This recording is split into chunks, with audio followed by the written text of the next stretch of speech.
What if Margaery Tyrell married Jon Snow instead of Tommen? Part 2. The marriage has already happened. Jon Snow is king in the north, Margaery Tyrell is his queen, and the two have already survived the war that brought them together.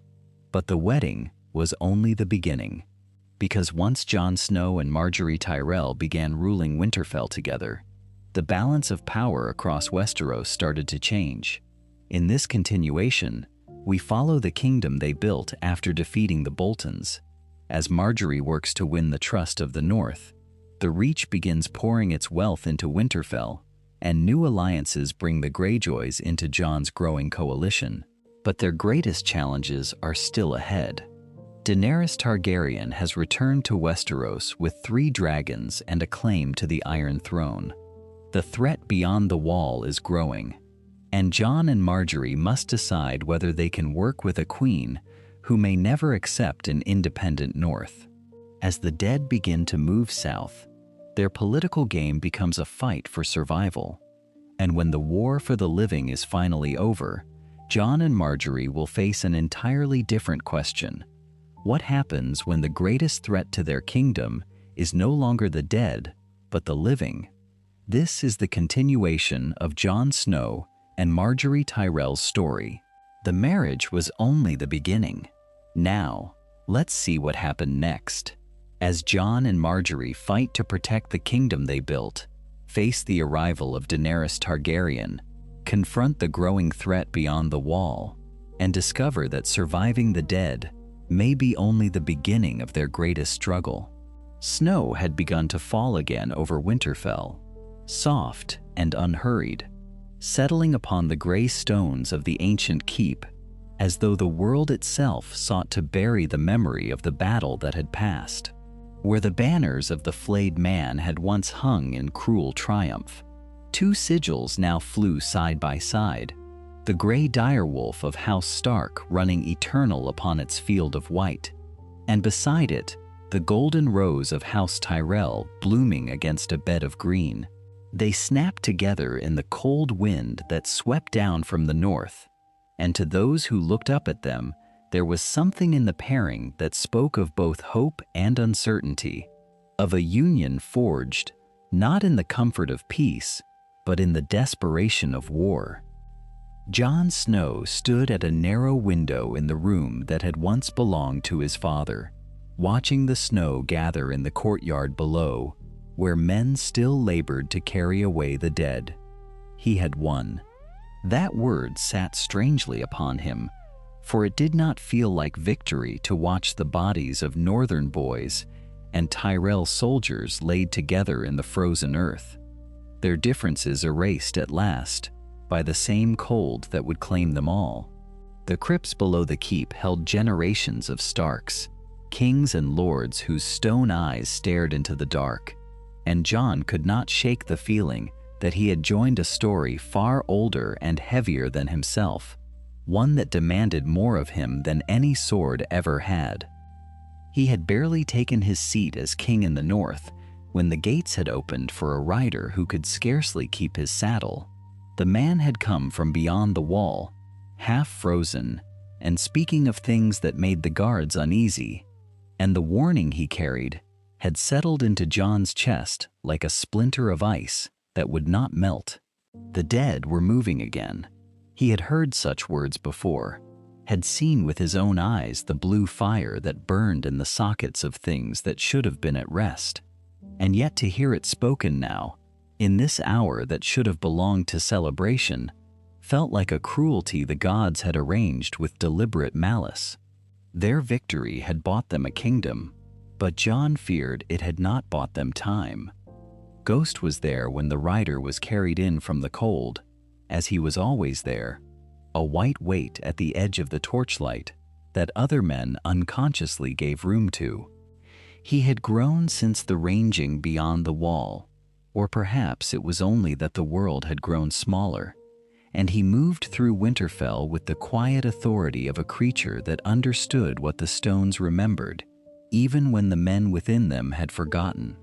Jon rested his hand briefly on the direwolf's great head before following the rider inside, and Ghost's amber eyes tracked the unconscious gesture with a stillness that was neither comfort nor warning, but something older than either. Margaery found him there, as she so often did, appearing at his side without announcement, her presence a warmth that the fire in the hearth could not match. She had changed from the practical riding leathers she had worn during the campaign into a gown of deep green, and though the fabric was heavier than anything the roses of Highgarden had ever prepared her for, she wore the cold as she wore everything, with a grace that made hardship look like choice. She looked at him for a long moment, reading the weight upon his face as easily as she read the intentions of men across a crowded hall.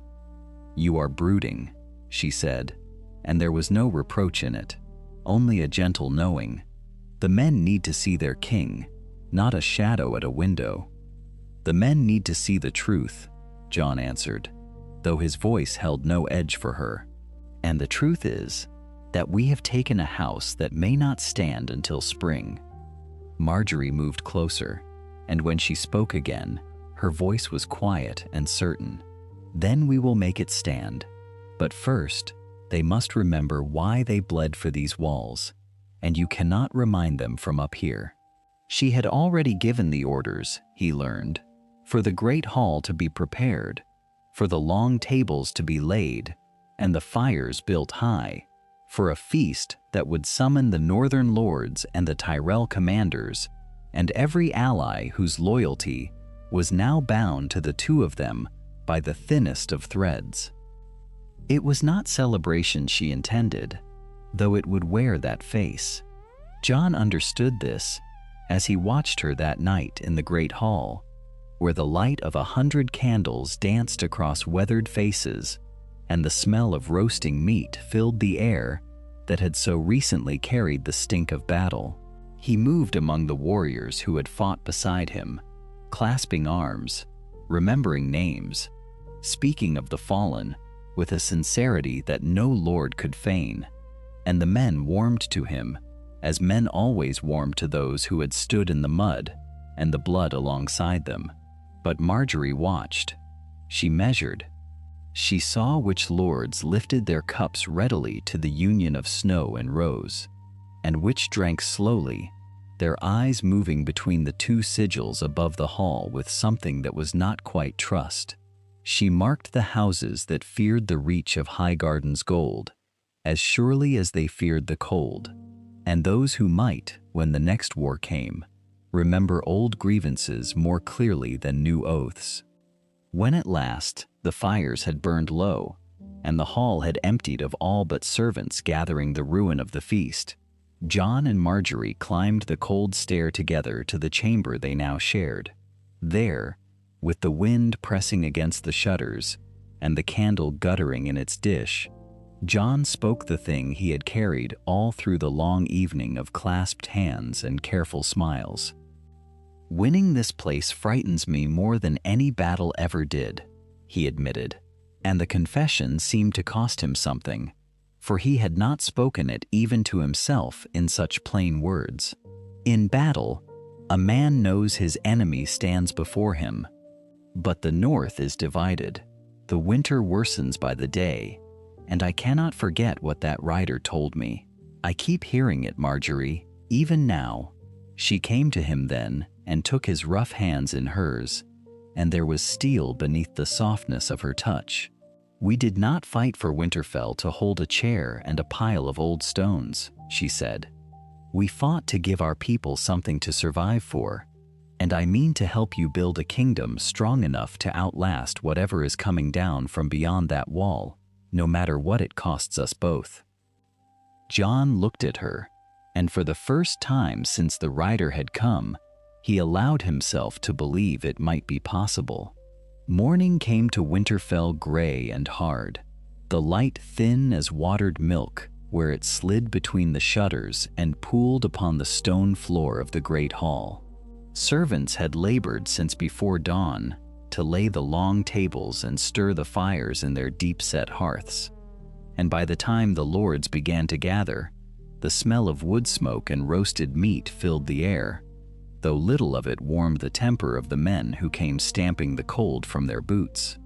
Jon sat at the high seat that had once been his father's, the direwolf banner hanging heavy behind him, and he felt the weight of every gaze fall upon him as the hall filled.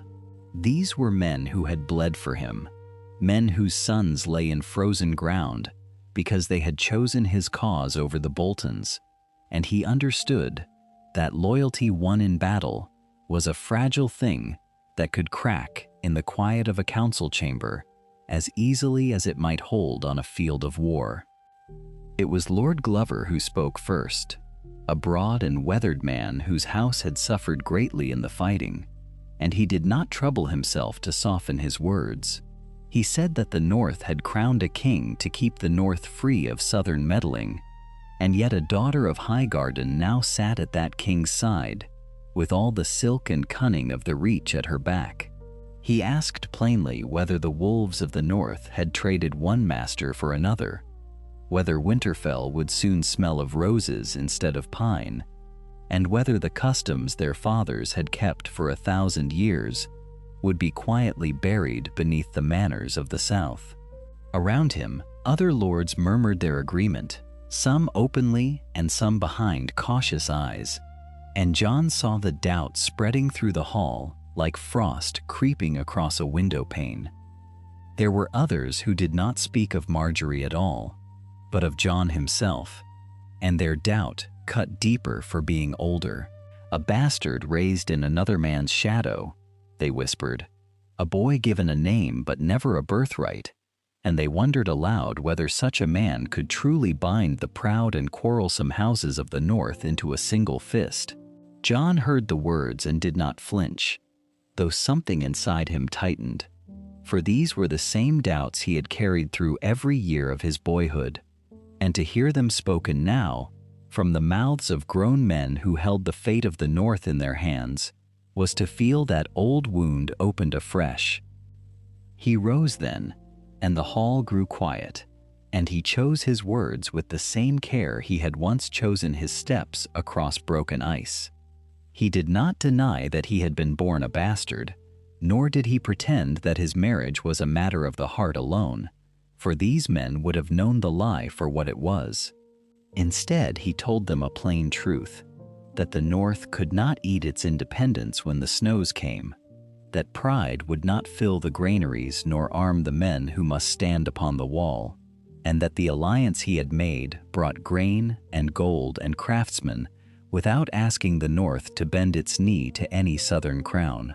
He told them that he had not married a Tyrell to make the North a possession of Highgarden, but to give it the strength to remain itself when the long night fell, and that any man who thought otherwise had only to watch what was promised in the days to come. It was Margaery who gave those words their weight.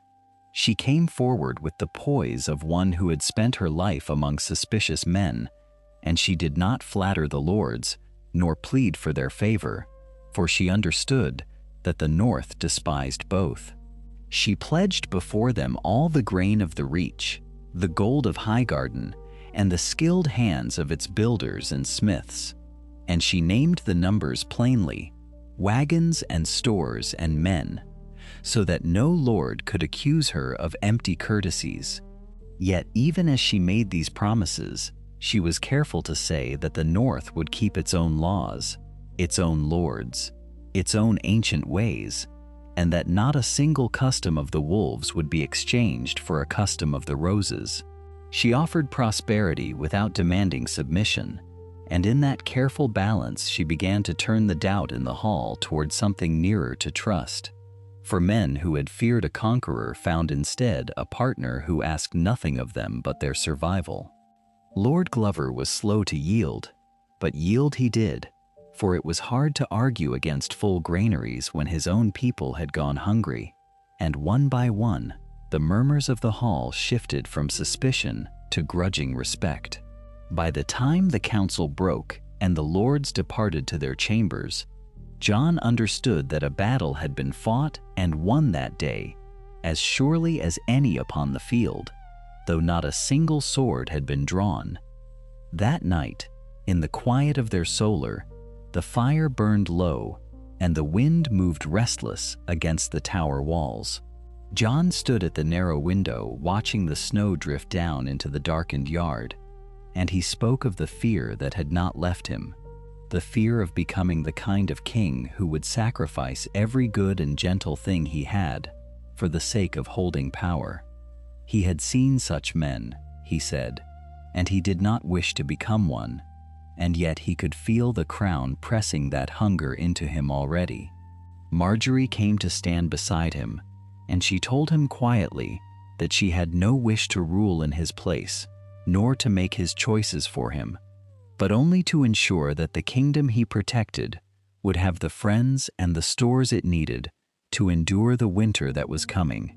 She would tend the roots, she said, so that he might tend the tree. And in her voice, Jon heard the promise of a partnership that no lord's doubt could break. He turned to answer her, and in that moment, a horn sounded from the walls, low and long, and both of them went still. The horn was not the sound of alarm, not the great cry that summoned men to the walls, but the softer, single note that told of a rider come to the gates.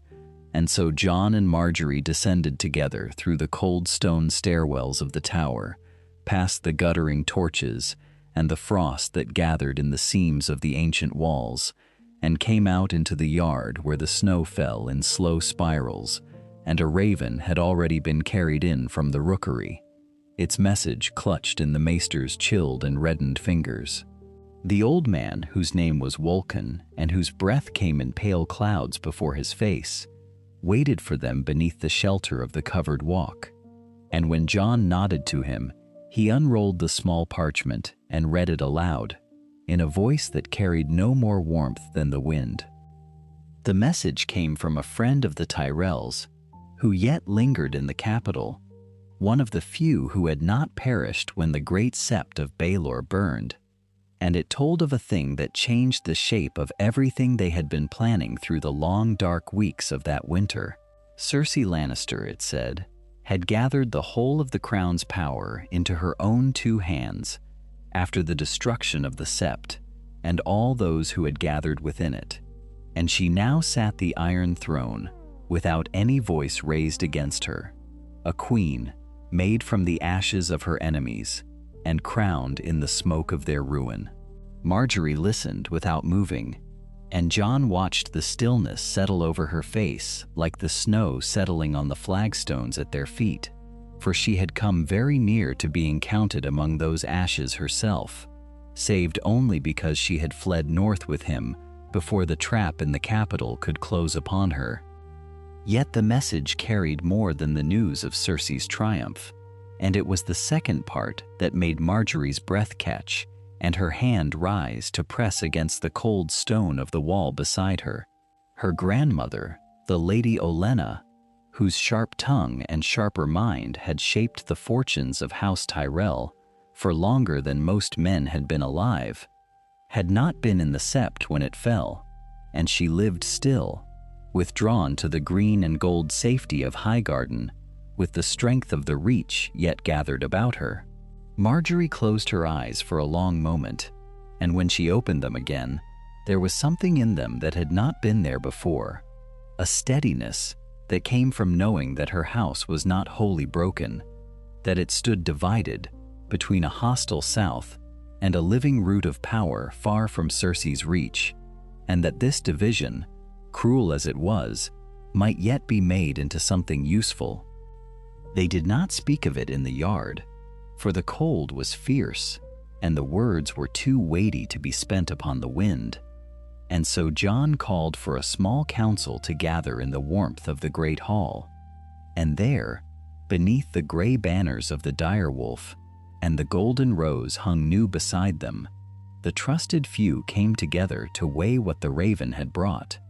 Davos Seaworth came with his weathered face and his careful eyes, a man who had risen from nothing and who trusted nothing that had not been tested. And Sansa came too, wrapped in dark furs, her expression guarded and watchful, for she had learned in the hardest of schools never to give her faith too freely. They sat about the long table while the fire threw its restless light across the stone, and Jon laid the matter plainly before them, that the North now stood caught between the woman on the Iron Throne, who would remember every slight, and the nameless cold that gathered somewhere beyond the wall, growing in the dark where no raven could count it. Sansa spoke first, and her voice was quiet, but edged with the wariness of one who had seen alliances turn to knives in the space of a single feast, warning that to provoke Cersei while the true enemy remained unknown was to invite two wars at once, and that the North had bled enough already to buy the peace it now held. Davos answered her gently, for he did not disagree. Only he asked what peace could be worth the name when the larder stood half empty, and the winter had not yet shown its full teeth, and a kingdom that could not feed its people would fall without a single southern sword being drawn against it. Margaery let them speak, and she listened as she always listened, weighing not only the words, but the fears beneath them. And when at last she gave her counsel, it was not to argue for war, nor for silence, but for something quieter and more patient than either. She would send a raven of her own, she said, a secret one, carried by a hand she trusted, to her grandmother in Highgarden, and she would ask of Olenna not merely the grain and the gold that any ally might send, but the whole strength of the Reach, bound to the survival of this new kingdom of Stark and Tyrell that they had built together in the snow. She would ask that Highgarden begin to move its bounty north, not in great and open convoys that would draw Cersei's eyes, but quietly, along discreet shipping routes and hidden roads, grain and coin and weapons, and the skilled craftsmen who could raise a kingdom from the ground up, all of it flowing north in a thin and steady stream that would swell Winterfell's strength, while the capital saw nothing but silence. Jon looked at her across the firelight, and he understood the whole of it in that moment, that she meant to build a lifeline no enemy could see until it had already grown too strong to sever, and he gave his consent with a single grave nod. And so, while the others still spoke of the dangers, Margaery drew a fresh parchment toward her and took up the quill, and in the quiet scratch of ink upon the page, a new alliance began to take its shape. The letter came in the deep cold of a morning still wrapped in darkness, carried by a rider whose horse had been driven near to death across the King's Road. And by the time the parchment reached the great hall of Winterfell, it had passed through half a dozen hands and gathered the frost of 100 leagues upon its seal. Jon took it in the gray hour, before the household stirred, when the fires had burned low, and the stone floor drank the warmth from the soles of his boots, and he read it once alone, before he read it aloud, because he wanted to be certain of the words before others heard them. The ink spoke of ships beyond counting, anchored in the black waters below Dragonstone, of sails bearing the three-headed dragon of a house that men had thought dead for a generation, of warriors with skin dark as burnished copper, who rode without saddle or fear, and of others clad in pale leather, who did not flinch, and did not break, and did not know the meaning of retreat. And above it all, wheeling in the salt wind, 3 living dragons had been seen against the sky, grown now to a size that made the maester who wrote the report abandon his careful measurements and simply confess that no man living had beheld their like. By the time the council gathered, the pale sun had climbed just high enough to lay a thin gray light across the long table, and Jon read the whole of it to them in a voice that did not rise or fall, letting the words carry their own weight into the silence. When he finished, there was no sound but the settling of a log in the hearth and the wind worrying at the shutters, and he watched the faces around him change as the scale of the thing settled into each of them. Daenerys Targaryen, the last of a burned dynasty, had come home to Westeros, and she had come not as a beggar, nor a claimant with nothing but a name, but as a queen already crowned in fire and steel, with the strength to unmake kingdoms should she choose to bend her will upon them. Sansa spoke first, and her voice had in it the hardness that the last years had forged, the cold clarity of a woman who had learned to measure every promise by the cruelty that so often followed it. She said that a Targaryen restoration threatened everything they had bled to win, that a dragon queen who conquered the whole of the realm would suffer no independent North to stand apart from her, that the banners of House Stark would be asked to kneel just as surely as they had been demanded to kneel before the Boltons, before the Lannisters, before every southern power that had ever looked upon the North and seen only a province to be governed, rather than a kingdom to be honored. She reminded them that fire, however bright, was still fire, and that those who trusted their fortunes to it were most often those it consumed. Davos answered her slowly, turning his weathered hands upon the table as he spoke, and there was no eagerness in him, only the grave patience of a man who had seen enough of the world to distrust easy certainties. He did not deny the danger she named, but he set beside it another danger that lay to the north and cared nothing for crowns or claims or the long grievances of houses. He spoke of the thing beyond the wall, of the cold that walked and the dead that rose, and he asked them plainly what steel could accomplish against an enemy that felt no wound and knew no death, and whether dragonfire, terrible as it was, might not be the single weapon in all the world capable of turning that darkness back.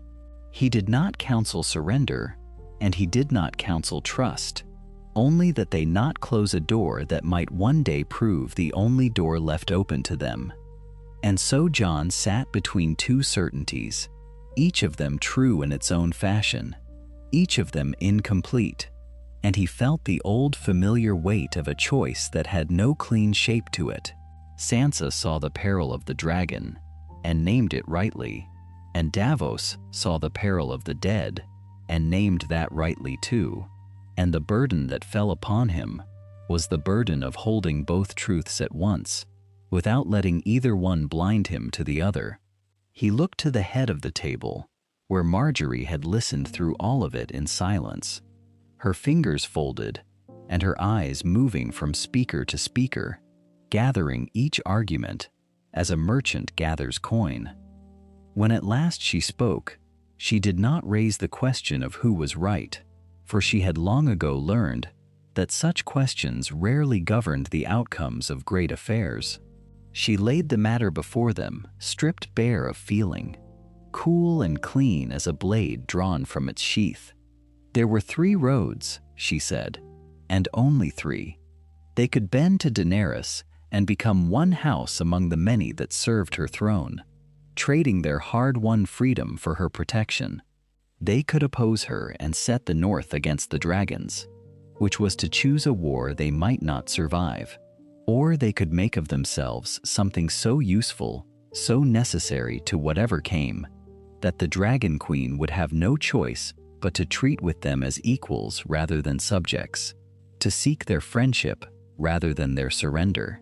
It was not a matter of love or fear, she said, but of value, and value could be built.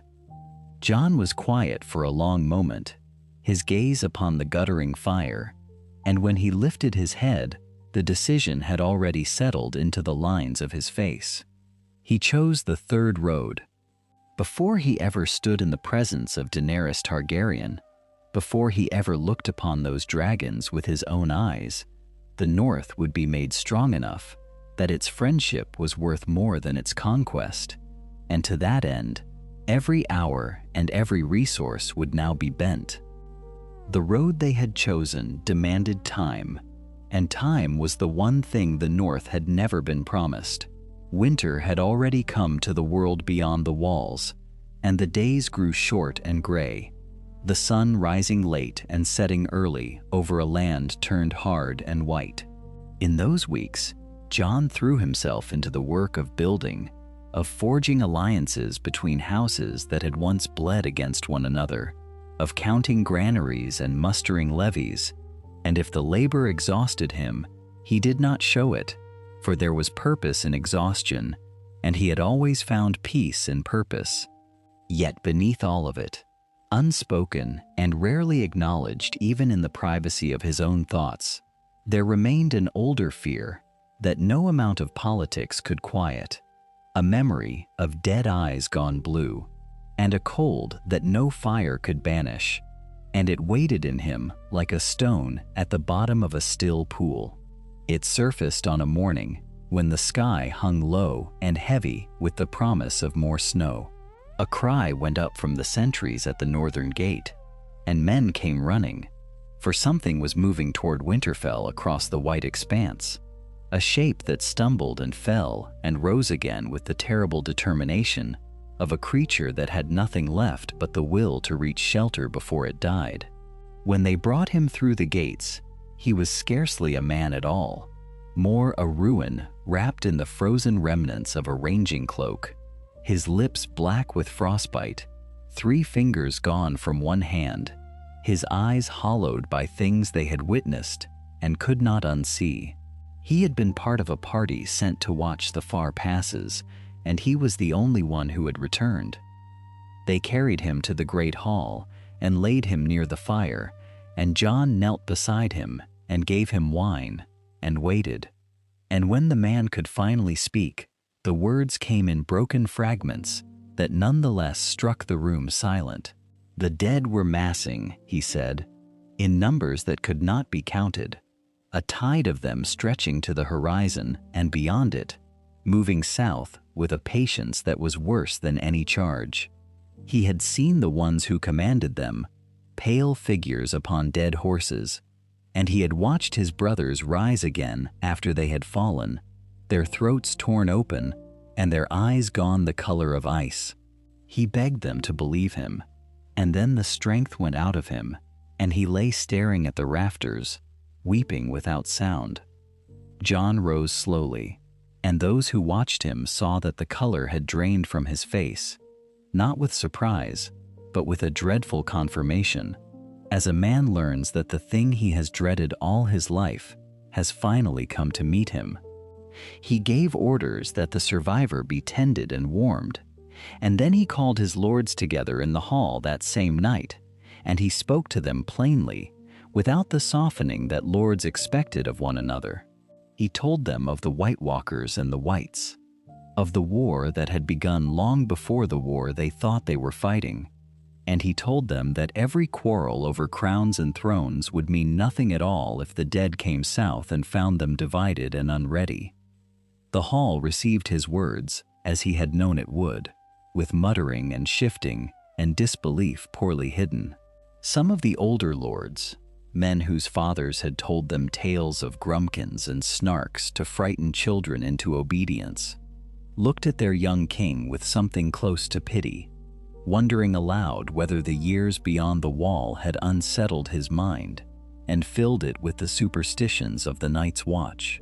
There were those who did not speak, but whose silence was its own judgment, and Jon felt the room begin to turn against him, felt the fragile thing he had built threaten to crack along a fault he had not been able to avoid. It was Lyanna Mormont who broke the spell, small and fierce upon her seat, declaring that House Mormont had not survived 1,000 years by mocking the warnings of men who had seen death with their own eyes. Beside her, Tormund rose, vast and red-bearded, and utterly without patience for the skepticism of southern lords who had never set foot past the wall, and he told them in blunt words that the free folk had abandoned their homes and marched south not out of love for kneelers, but because the thing behind them was worse than any king. The hall split then, believers and doubters drawn apart as surely as if a line had been scored across the stone floor, and the air grew thick with the tension of it. Into that division stepped Margaery, and she did so with the poise that had carried her through courts far more dangerous than this. She had never seen the dead, she admitted, and she would not pretend otherwise, But she asked the lords whether a queen who dismissed the warnings of the one man among them who had fought the dead and lived would deserve the crown she wore. A ruler who heeded only the counsel she wished to hear was no ruler at all, she said, but a fool waiting for the moment that would prove her folly, and she would not be that fool. Then she turned her words from persuasion to command and ordered the smiths of Winterfell to begin the forging of weapons meant for enemies most of them refused to believe in, and she dispatched trusted agents to run down the old maester's tales that dragonglass alone could kill what steel could not, for she had already begun preparing the North for the war beyond the wall. In the space of a single night, the warning of a dying ranger had become the first true preparation for a war that the whole of Westeros still believed impossible. And though the hall remained divided when the lords departed into the cold, something had shifted that could not be undone. Jon watched the fires burn low and knew the reckoning had only begun. The raven that carried Margaery's letter south flew through the last of the autumn winds, over the rivers and the ruined towers of the riverlands, past the green swell of the reach where the fields still held their gold, and came at last to Highgarden, where an old woman sat in a solar warm with sunlight she no longer trusted. Olenna Tyrell read the words her granddaughter had written twice before she spoke, and when she spoke it was only to herself, in the dry murmur of a woman who had outlived nearly everyone she had ever loved. The letter spoke of alliance and of grain, of a northern kingdom rising from the ashes of the Bolton dead, of a queen crowned in the cold who had married the bastard son of Eddard Stark and made him a king. It was a marriage Olenna had once schemed toward in a different shape, for different ends, and now it had bloomed into something she had not planned and could not fully command, which was, she reflected, the way of most things that mattered. She dictated her reply to a maester whose hands shook with the effort of keeping pace with her tongue, and the reply was not gentle. Highgarden's granaries were the fullest in all the 7 kingdoms, and the North, for all its stubborn pride, could not feed itself through a winter that promised to be the longest in living memory. Olenna knew the weight of what she held, and she named her price without softening it. She would open the granaries of the Reach to the north, she said. She would send the wagons rolling up the King's Road heavy with wheat and barley and salted meat, but only if the alliance bound itself to a single promise, carved in blood and certainty, and that promise was the ruin of Cersei Lannister. For it was Cersei who had burned the sept of Baelor with wildfire, Cersei whose green flames had swallowed Loras and Mace both, and the old woman had not slept a full night since the day the news reached her that her son and her grandson had died screaming in a fire lit by a woman who called herself queen. Margaery received the reply in the quiet hour before dawn, when Winterfell lay hushed beneath a sky still pricked with cold stars, and she read it seated on the edge of the bed she shared with Jon, the parchment trembling faintly in the draught that slipped beneath the door. She understood at once the trap that lay hidden within her grandmother's grief, for the demand was not merely vengeance but a leash, a way of binding the North's strength to the Reach's oldest wound, and Margaery had not clawed her way to a crown to become the instrument of another's mourning. Yet she also understood that Olenna's grief was real, and that grief, handled with care, could be made into an alliance stronger than any struck between strangers. So she chose not to ride south, though every instinct born of a lifetime in the great game whispered that such negotiations were best conducted face to face, where a glance and a touch could accomplish what words could not. The North was too fragile to lose its queen even for a fortnight, for the lords who had bent the knee were watching, and a queen who abandoned her court to chase her grandmother's favor would seem a woman more Tyrell than Stark, and Margaery meant to be both without ever appearing to choose. So she conducted the whole of it through ravens and through envoys she trusted with her life. Though the strain of negotiating a blockade against Cersei, while her own grandmother's grief threatened to unbind the deal, cost her more sleepless nights than she would admit. Men and women schooled in the arts of the Reach, who could carry her meaning into Olenna's presence and return with the old woman's true intentions rather than her stated ones. Through these threads of ink and quiet speech, the two women built, across 1,000 leagues, a strategy more intricate than either could have devised alone. They would starve Cersei slowly, redirecting the great flow of Reach grain that fed King's Landing so that the capital's storehouses thinned month by month, while its queen suspected nothing, and the wagons that would have rolled toward the Blackwater would instead turn north, hidden among false accounts and forged tallies, to fill the cellars of Winterfell against the winter and the war that waited beyond the wall. It was a thing of terrible patience, this plan, for it asked Olenna to wait for a vengeance she wanted now, and it asked Margaery to trust that her grandmother's hatred would hold steady long enough to serve the North's survival. Yet as the ravens crossed and recrossed the length of the realm, something passed between them that was more than strategy, a recognition perhaps that they were the last of a certain kind of woman, and in the final letter of that long exchange, Olenna offered her granddaughter not a demand but a warning, and the warning chilled Margaery more than any of Cersei's threats. The Dragon Queen, Olenna wrote, would not remain content with an alliance. Daenerys Targaryen had crossed the whole of the known world, had walked through fire and come out unburned, had freed cities and burned masters, and gathered to herself dragons and Dothraki and Unsullied, and a woman who had done all that to reclaim the throne of her ancestors would not look kindly upon another sovereign kingdom, standing whole and proud within the borders she meant to rule. A queen who came to conquer did not tolerate rivals, however friendly, and the day would come when Daenerys demanded not friendship, but submission, not an alliance of equals, but a bending of the northern knee. Margaery sat with that truth as the candle guttered and the gray light of morning began to creep across the stone, and she saw at last the shape of the thing entire, saw that the North could not survive by choosing between the dragon and the lion, for either choice made it a servant. The North had to become something else, strong enough that either queen would find more profit in bargaining than in burning, a kingdom that could not be swallowed without cost too great to bear. She rose then and went to find Jon before the household stirred, the letter still folded in her hand.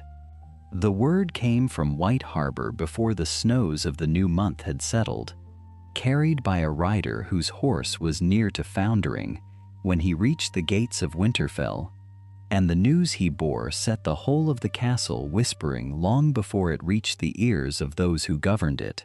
2 ships, flying the Golden Kraken, had put in at the harbor of House Manderly, storm-battered and undermanned, and aboard them were Yara and Theon Greyjoy, fugitives, now rather than princes, driven from the Iron Islands by their own uncle.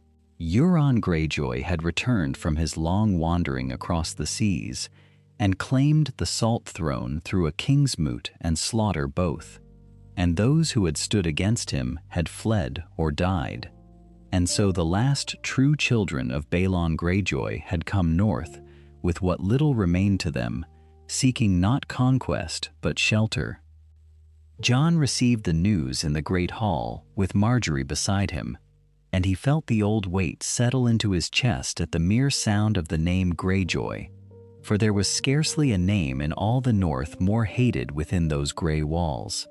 Theon Greyjoy had been raised at Winterfell as a ward, had eaten at the Stark table and hunted in the Stark Wolfswood and called Robb Stark brother, and then he had turned upon the family that fostered him, had taken Winterfell by treachery and put the castle to the torch and hung the bodies of children from its walls to make the world believe he had murdered Bran and Rickon, That the boys had lived was no mercy of Theon's making.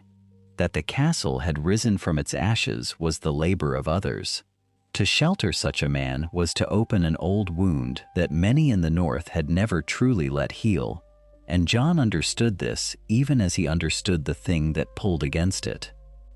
For it was Theon who had freed Sansa from Ramsay Bolton, Theon broken and half mad and hollowed out by his long torment, who had found within the ruin of himself one final act of courage and thrown himself and Sansa both from the walls of Winterfell into the deep snow below, and it was that flight through the cold and dark that had brought Sansa home at last. Jon did not forget it. He could not forget it. The man who had betrayed his house had also delivered his sister from a monster, and Jon Snow had learned in his short and bloody life that men were seldom only one thing, that the same hand might do great wrong and great good, and that to judge a soul entire by its worst hour was to close a door that mercy asked to be left open. Sansa did not see it so, and she said as much when the family gathered in the solar with the fire crackling low and the shutters drawn against the wind. She stood by the window with her arms folded and her face pale and hard, and she spoke of the burning and the treachery and the years she would not name aloud, and her voice, though it never rose, carried a cold fury that filled the small room. "He saved me," she said, "and I will carry that with me always, and it changes nothing.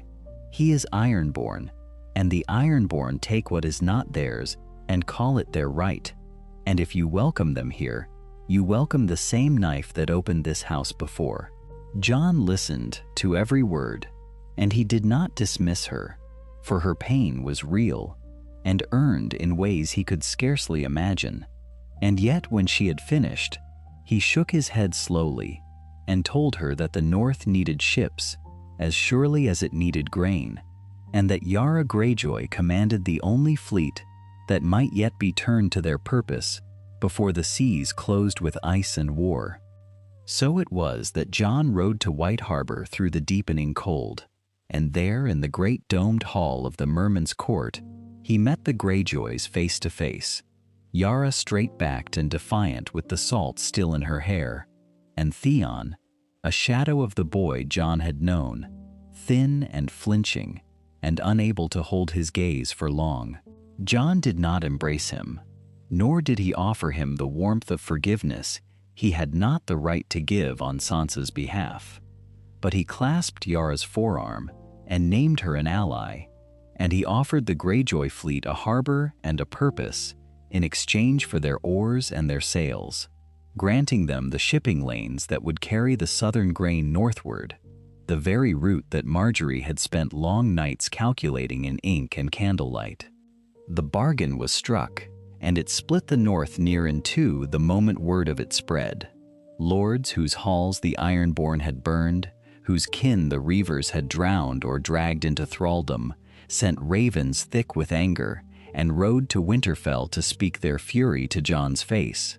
And he stood before them in the yard and in the hall, and did not hide behind his crown, but told them plainly why he had done what he had done, and asked them to trust the judgment of the man they had named their king. Some were softened by his honesty, and some were not, and the murmuring did not cease.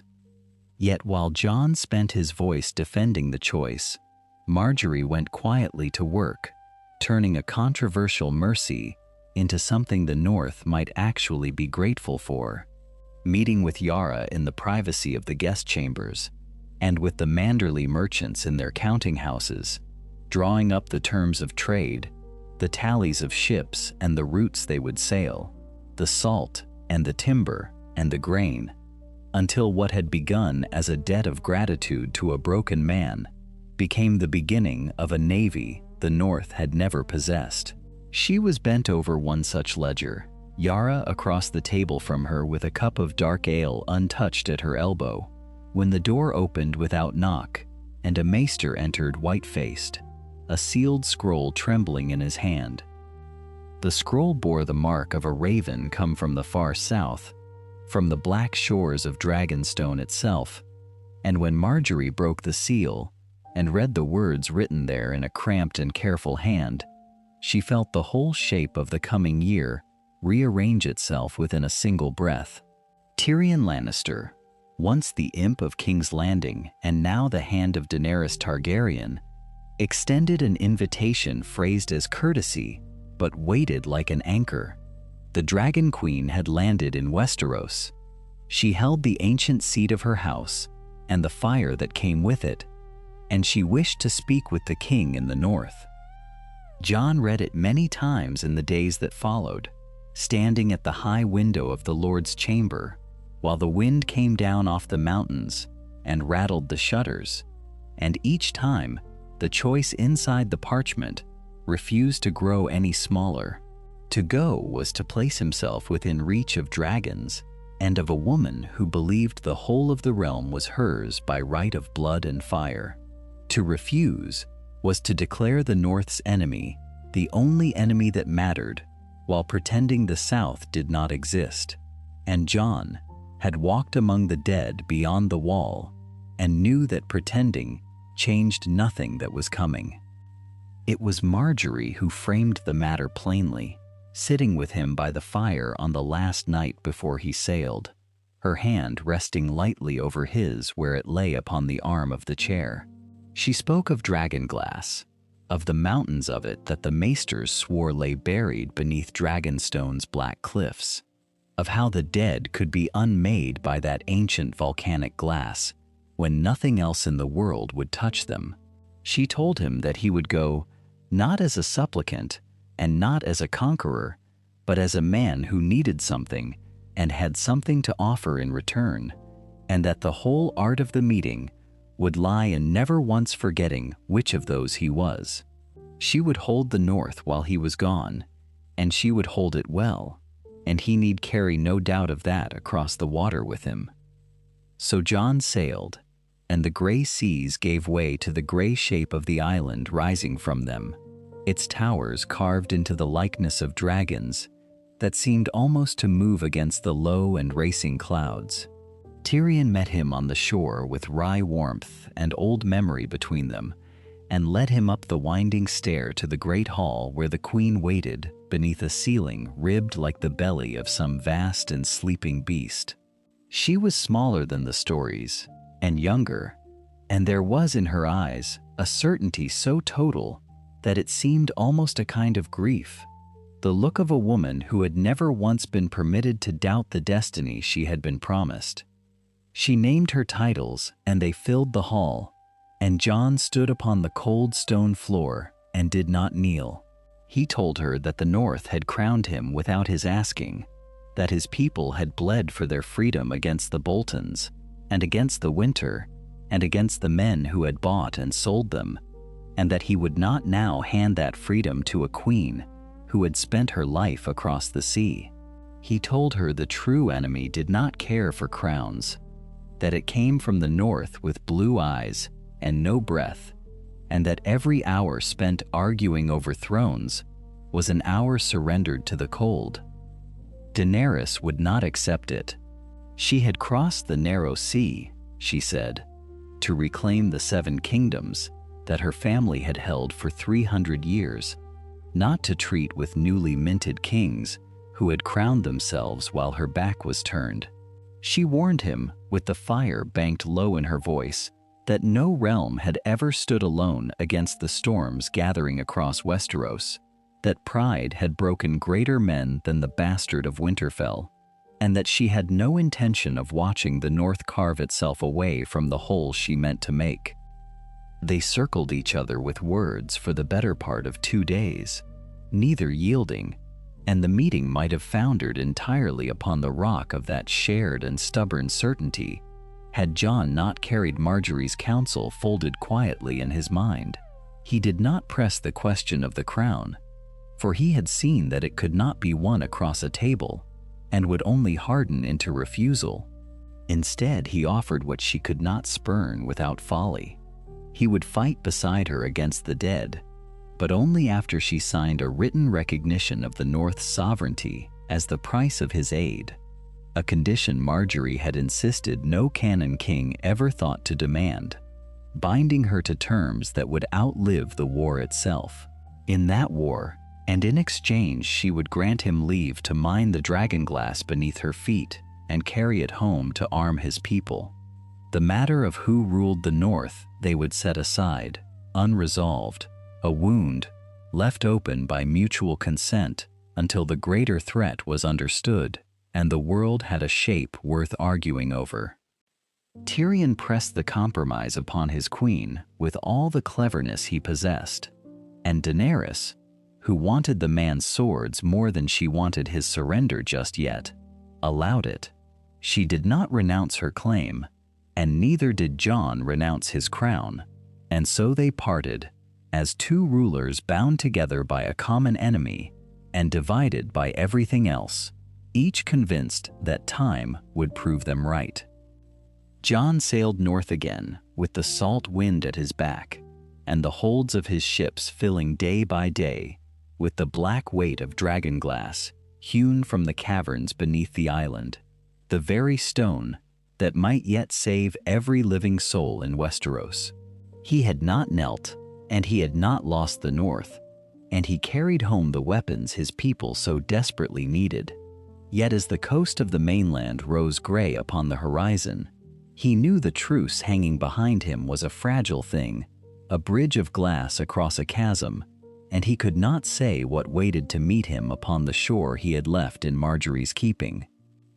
The North that Jon had left behind was quieter than the North he would return to, though quiet was a deceiving thing, in a land where the cold pressed down upon every hearth and every whisper carried further in the stillness.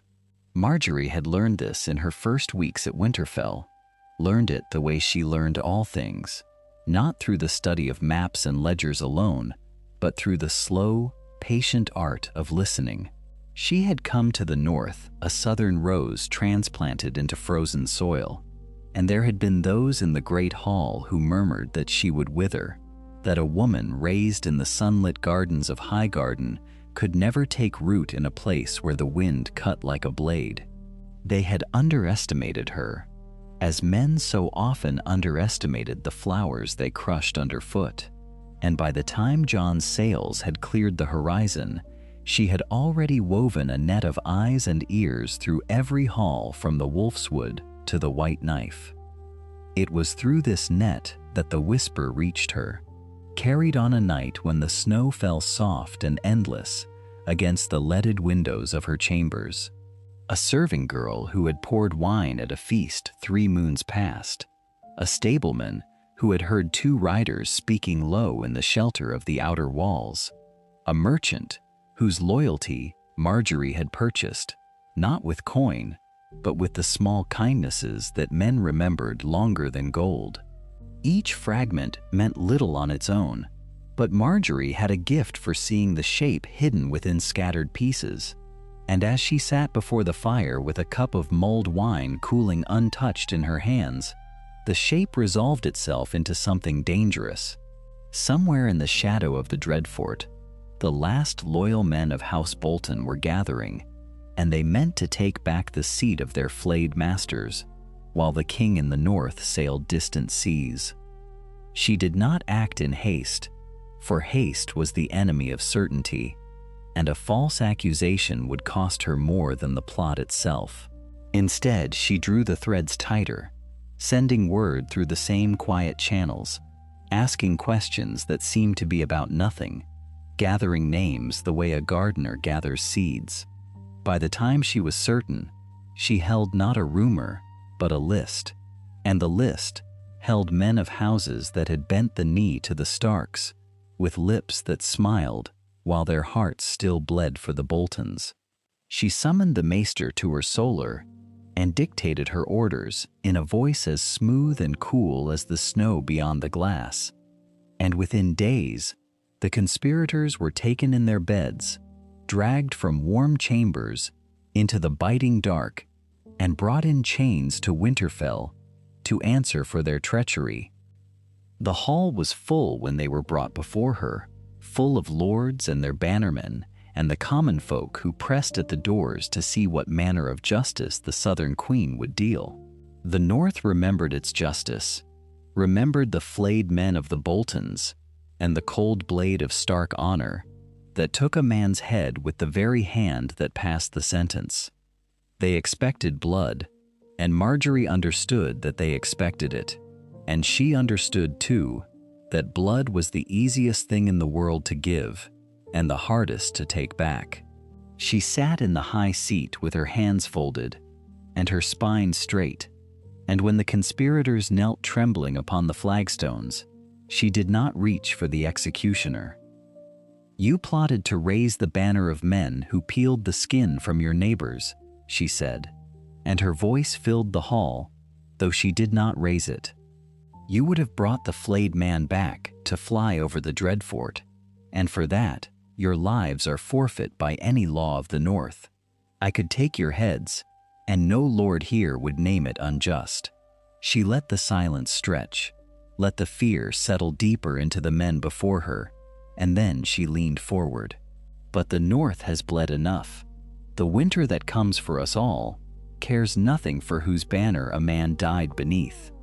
I offer you your lives, and I ask in return only your oaths, sworn before your gods and mine, that you will serve the king in the North and his queen faithfully until the end of your days."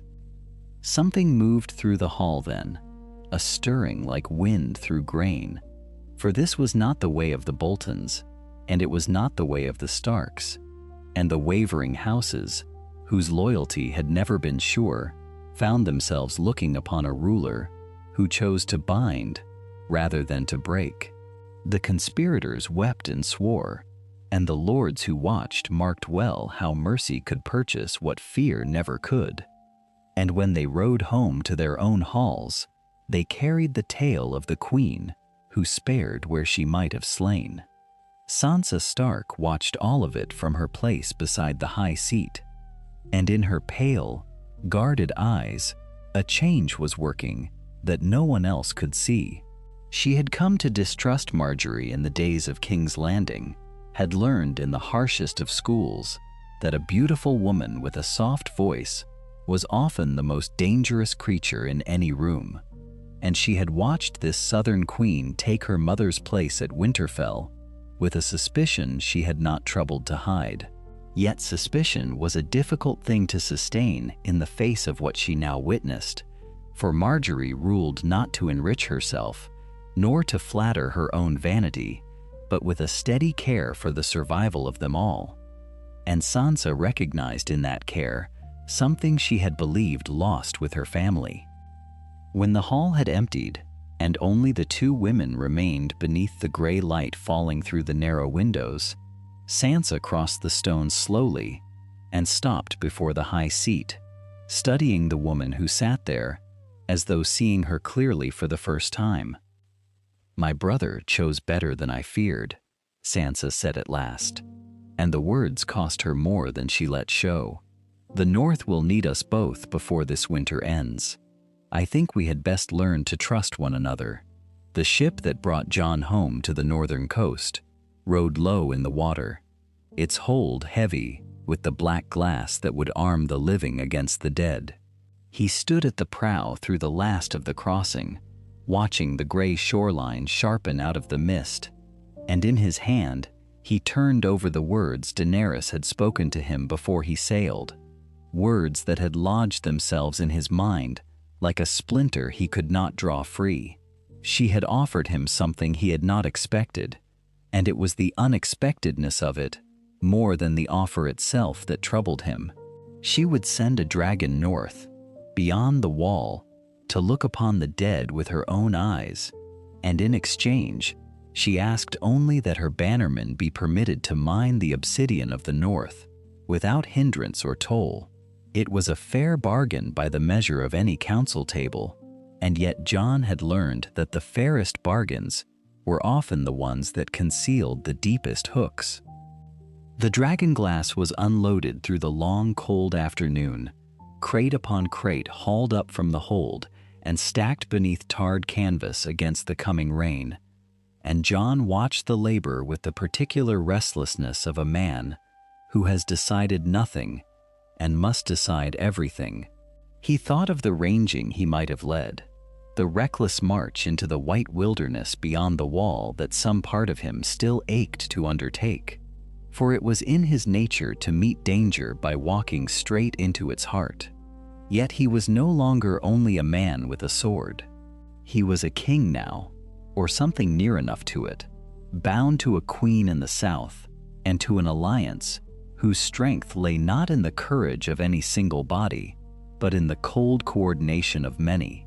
And he understood that the old way of doing things, the way that led men to freeze and die and rise again as servants of the enemy, was a way he could no longer afford. So he sent his ravens instead, and he called upon the network that the Stark and Tyrell and Greyjoy houses had woven together across the northern waters, and he laid his plans with a patience that would once have chafed him raw. The Greyjoy longships knew the coastline as intimately as a man knows the lines of his own hand, and they found for him a place where the shore rose in a shelf of black rock above a narrow strand, a place a small force might be lured toward, and hemmed against the sea, with the living holding every advantage of height and fire and prepared position. There would be no march into the endless white, no gamble against the whole of the enemy's numbers. There would be a demonstration, controlled and deliberate, and Daenerys would see the truth of what came for them all, without the loss that Jon feared above every other loss, without the death of a dragon in the frozen dark. The dead came as he had wagered they would, a scouting party drawn out from the greater host by the scent of the living, shuffling and stumbling across the ice, and yet moving always with that terrible patient certainty that no living thing possessed. Daenerys watched from the back of her dragon, circling high above the black shelf of rock where Jon and his men held their line, and Jon saw her face in the firelight the beast breathed down upon the strand, and he saw the moment the truth of it reached her. She had heard the tales and had weighed them as a ruler weighs the reports of distant wars, with interest and with doubt. But there was no doubting the thing she looked upon now, the blue fire burning in dead eyes, the way a body pierced through and hacked apart continued to crawl toward the living with a hunger that owned no reason and no mercy. Rather than risk the reckless ranging of the old tales, Margaery had arranged for this demonstration weeks before the wall fell, in those careful days when the Alliance still had time to choose its ground. The captured scouts' own risen brothers lured to the prepared shelf so that Daenerys witnessed the dead reanimate before her eyes, long before the breach came, proof delivered by design rather than disaster, controlled and deliberate and survivable. And they did it without losing a single dragon to the ice below. And in the doing of it, Jon proved the thing he most needed Daenerys to understand. It was not fire alone that would save them, nor the reckless valor of any lone champion, but the patient weaving together of ships and men and knowledge, the alliance itself, coordinated and unbreakable, that made the living something more than prey. Yet even in the triumph of it, Jon felt the ground shift beneath him, for he had watched how swiftly the dead had come, how they had tested his prepared defense, and how nearly, even here, even with every advantage arranged in his favor, they had begun to overwhelm the line before the thing was done. If a handful of scouts could press so hard against a position built entirely to hold them, then the host that followed, the endless host that stretched back into the killing cold, was a thing beyond any reckoning he had allowed himself.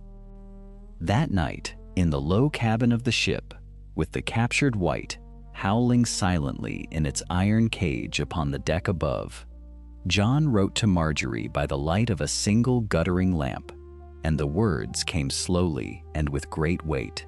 He wrote that the war was worse than any of them had feared, worse than the tales, worse than the nightmares that had driven him south to beg for dragonglass. He wrote that the quarrel between them and Daenerys over the independence of the North, the question of crowns and kneeling that had consumed so many of their councils, had become a small and distant thing beside the truth he had seen upon that frozen shore. An alliance with the Dragon Queen was no longer a matter of advantage to be weighed and haggled over. It was survival itself, and it must be secured whatever the cost to their pride, even if it meant setting aside the very independence they had bled to win. He sealed the letter with the gray wolf of his house, and he sent it winging south into the dark, and then he stood a long while at the rail, listening to the chains groan against the deck above him. The letter reached Winterfell 3 days ahead of Jon himself, and Margaery read it twice by the fire in the great hall, her fingers tracing the seal of the gray wolf, as though she might read something in the wax that the words themselves withheld.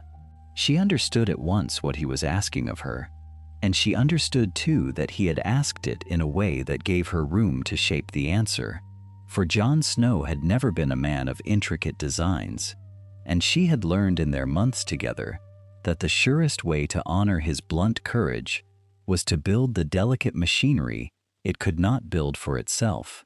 By the time the northern lords had gathered to hear the news, she had already begun to plan the war council that would either bind the living together or scatter them to be swallowed piecemeal by the dead.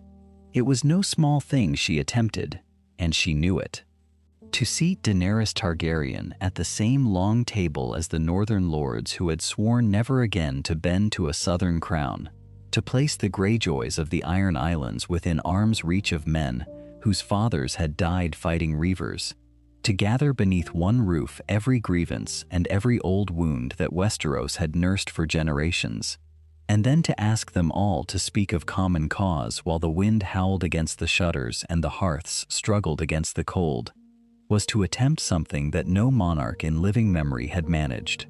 Yet Margaery arranged the hall with the care of a woman setting a banquet for guests, who all wished one another dead, choosing where each lord would sit and who would sit beside him, placing the most volatile tempers where her own gaze might cool them, and she opened the council not with grand pronouncements, but with small courtesies, with wine poured and bread broken, and a manner so warm and unhurried that men who had come prepared to quarrel found themselves, almost against their will, drawn into the rhythm of a shared purpose. The quarrels came regardless, as she had known they would. There were sharp words about who had bent the knee to whom, and sharper words about who would rule the Seven Kingdoms when the war was done, and beneath it all ran the deep and unspoken fear that made men reach for old certainties, precisely because the new terror was too large to hold in the mind. Margaery let them speak. She had learned that a grievance denied its voice only festered and grew, while a grievance spoken aloud in the presence of its enemy sometimes shrank to a manageable size, and so she permitted the anger its hour, guiding it gently, turning each accusation toward the practical questions of grain and men, and marching roads until the heat of pride cooled into the labor of survival. Into this fragile assembly came the envoy from King's Landing, a smooth and careful man in Lannister crimson who bowed low and spoke of the Queen Cersei's great concern for the northern peril, and who promised, with every appearance of sincerity, that the armies of the crown would march north to stand against the dead. The northern lords stirred at this, some with hope and some with suspicion, but Margaery felt the falseness of it settle in her stomach like cold water, for she had lived long enough in the shadow of the Lannisters to know the particular smoothness of a lie dressed as a gift.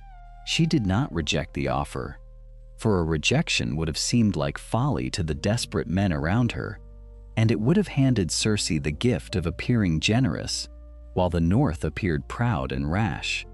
Instead, she began to ask questions. She asked the envoy how many men the crown would send, and by what road they would march, and how such an army would be fed across the long and hungry miles of the King's Road in the dead of winter. She asked which houses would furnish the levies, and whether those houses had sworn their spears, and how many ships the crown possessed to carry grain to the coast if the roads should fail.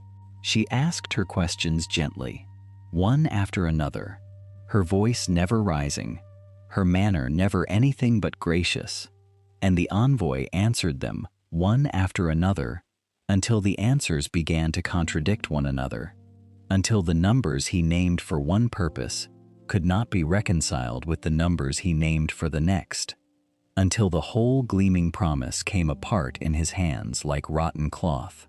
When she had finished, no one in the hall believed the crown would send a single soldier north, and the envoy departed with his fine crimson cloak and his empty words, and the coalition, having stared together into the face of a false hope, drew a little closer around the truth of its own solitude.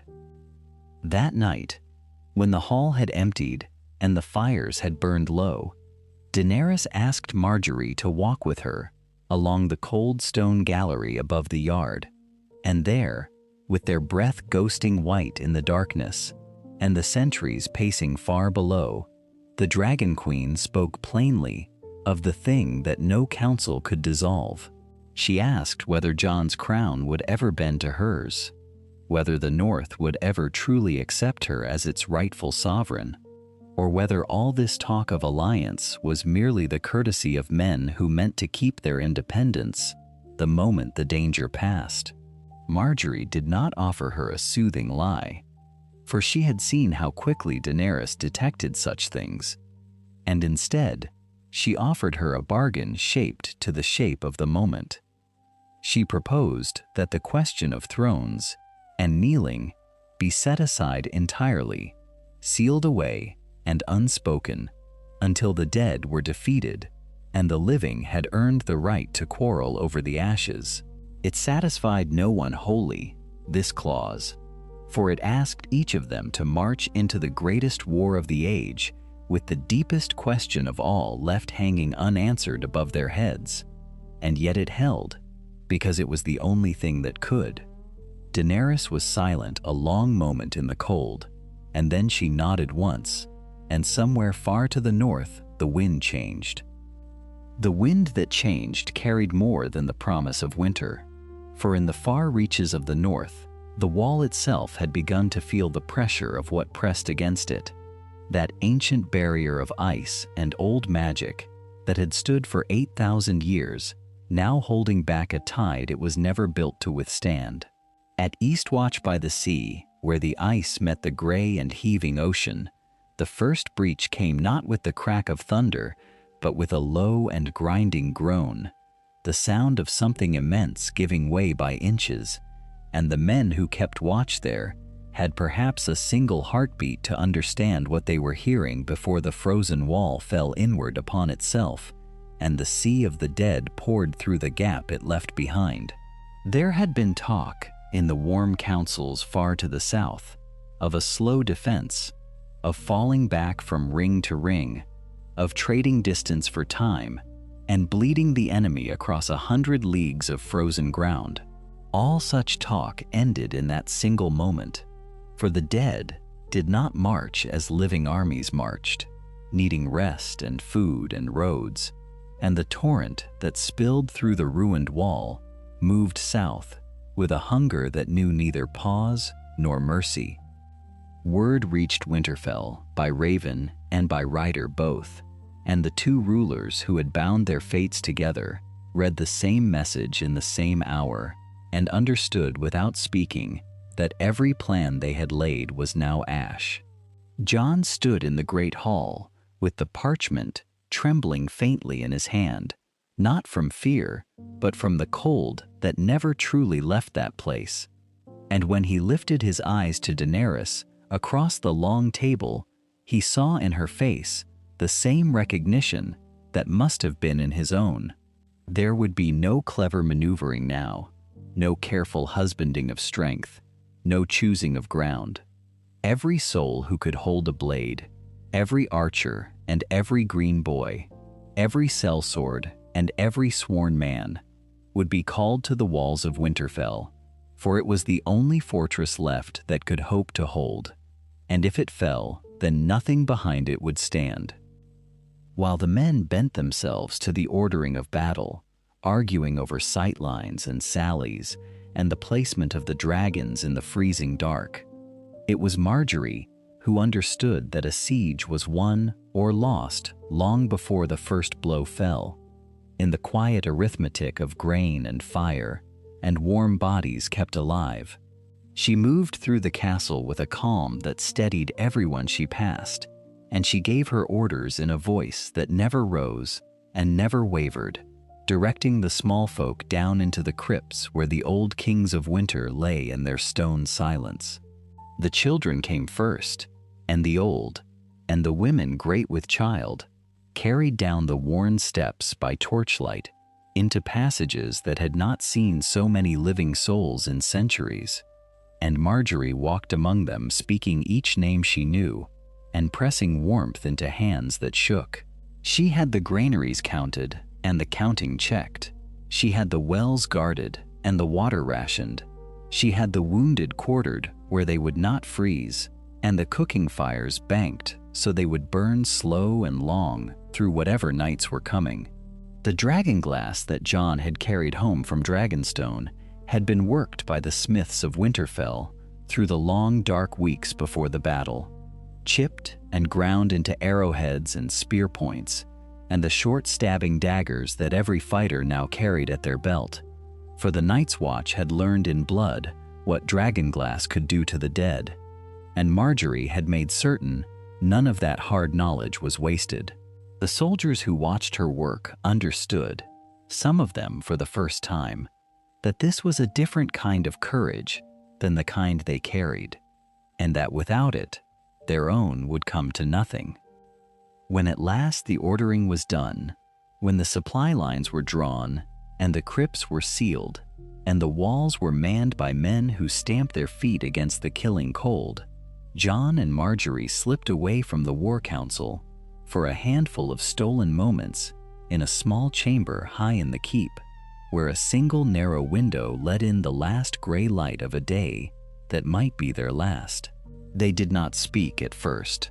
Margaery crossed to him and laid her hand flat against his chest, feeling the beat of his heart beneath the cold iron of his armor, and Jon covered her hand with his own and held it there as though he might keep it forever. "When they made us man and wife," she said softly, "it was a bargain, and we both knew it, and neither of us pretended otherwise." Her thumb moved against his hand, a small and unconscious tenderness. "I did not expect to love you, Jon Snow. I did not think there was room in what we were building for anything so foolish." "Nor did I," he answered, and his voice was rough with the truth of it. "I thought I had spent all the love I had and buried it beyond the wall." She smiled at that, a small and weary smile that held no false brightness. "And yet here we are, and there is a kingdom below us worth the holding, and people in those crypts who will live because of what we chose to become." She lifted her eyes to his, and in them was neither fear nor false comfort, but something steadier than either. "Whatever comes to us on that wall tonight, we made something true here. The North has something to fight for now, and so do we. That is not nothing. That is everything." Jon drew her against him then, and for a long moment they simply held one another in the dying light, two people who had begun as strangers, joined by necessity, and become, against every expectation, husband and wife in more than name. Outside the window, the light faded from gray to a deep and final blue, and somewhere below them, the horns of Winterfell began to sound, low and long and mournful, calling every fighting soul to their places on the walls. Margaery pulled back and looked at him, and the tears that stood unshed in her eyes did not fall. "Come," she said, "they will be waiting for their king." And together they turned toward the door, not as two allies bound by parchment, but as two hearts bound by choice. And as they descended toward the cold and the coming dark, the first snow of the long night began to fall upon the battlements. The snow fell without ceasing, thick and silent, until the torches along the battlements burned as smeared halos in a world gone white and gray. And beyond the walls, the darkness gathered itself into something that had weight and hunger, and no light at all. Jon stood at the northern gate, with the reins of his horse loose in his gloved hand, listening to the stillness that comes before catastrophe, and he felt it in his chest before he heard it, a pressure, like the moment before a storm breaks over the sea. Then the cold deepened, sharper than any wind, and the first ranks of the dead came out of the snow, not with the roar of men, but with a terrible quiet, a rushing of frozen limbs across the frozen ground. And the horns sounded again, and the Battle of Winterfell began. The Dothraki went first, thundering out into the dark with their erics raised, and for one bright and dreadful instant, their blades caught the light of the flames Daenerys had lit along their edges, a river of fire pouring into the night. Jon watched from the gate as that river swept forward, and then, one by one, the distant fires winked out, swallowed by the tide, and no rider returned. The silence that followed was worse than any scream. He gave the order then, and the northern cavalry and the wildlings surged out beside him, Ghost a white shadow at his flank tearing into the dead, and the two hosts met in the snow with a sound like the felling of a great forest, steel against bone, dragonglass against the frozen dead, and the world narrowed to the reach of his arm and the swing of his sword. From somewhere above came Ghost's voice, that vast and terrible sound that was less a howl than a roar, and the children pressed tighter against their mothers at the sound of it. Above them, the dragons came. Daenerys and all three of her dragons broke through the churning clouds with wings spread wide, and where they passed the dead were scoured from the earth in rolling waves of flame, whole ranks blackening and crumbling. For one terrible moment, it seemed that fire alone might be enough, but the Night King walked calm through the burning, and where the living had cut down 1,000, he raised 2,000 more, lifting his pale arms and calling the fallen back to their feet, faster than any dragon could burn them. One of Daenerys's dragons was struck by a wave of ice and forced down hard upon the battlefield, but it survived, wounded and roaring, while the other two swept low to cover its retreat. Jon understood then that they could not win this by strength of arms. They could only survive it by the plan he and Margaery had laid, and that plan depended now on the walls holding and on the crypts. Beneath the castle, in the deep stone halls where the Starks had been laid to rest for 8,000 years, Margaery moved among the small folk with a steadiness she did not feel, a torch in one hand and a dragonglass dagger in the other. The children clutched at their mothers, and the old men gripped whatever they had been given, and Sansa stood at her side with her own blade drawn, and together they had gathered the innocents here because it was meant to be the safest place in all of Winterfell. Then the cold came down through the stone, and the stone lords of the dead opened their long-shut eyes.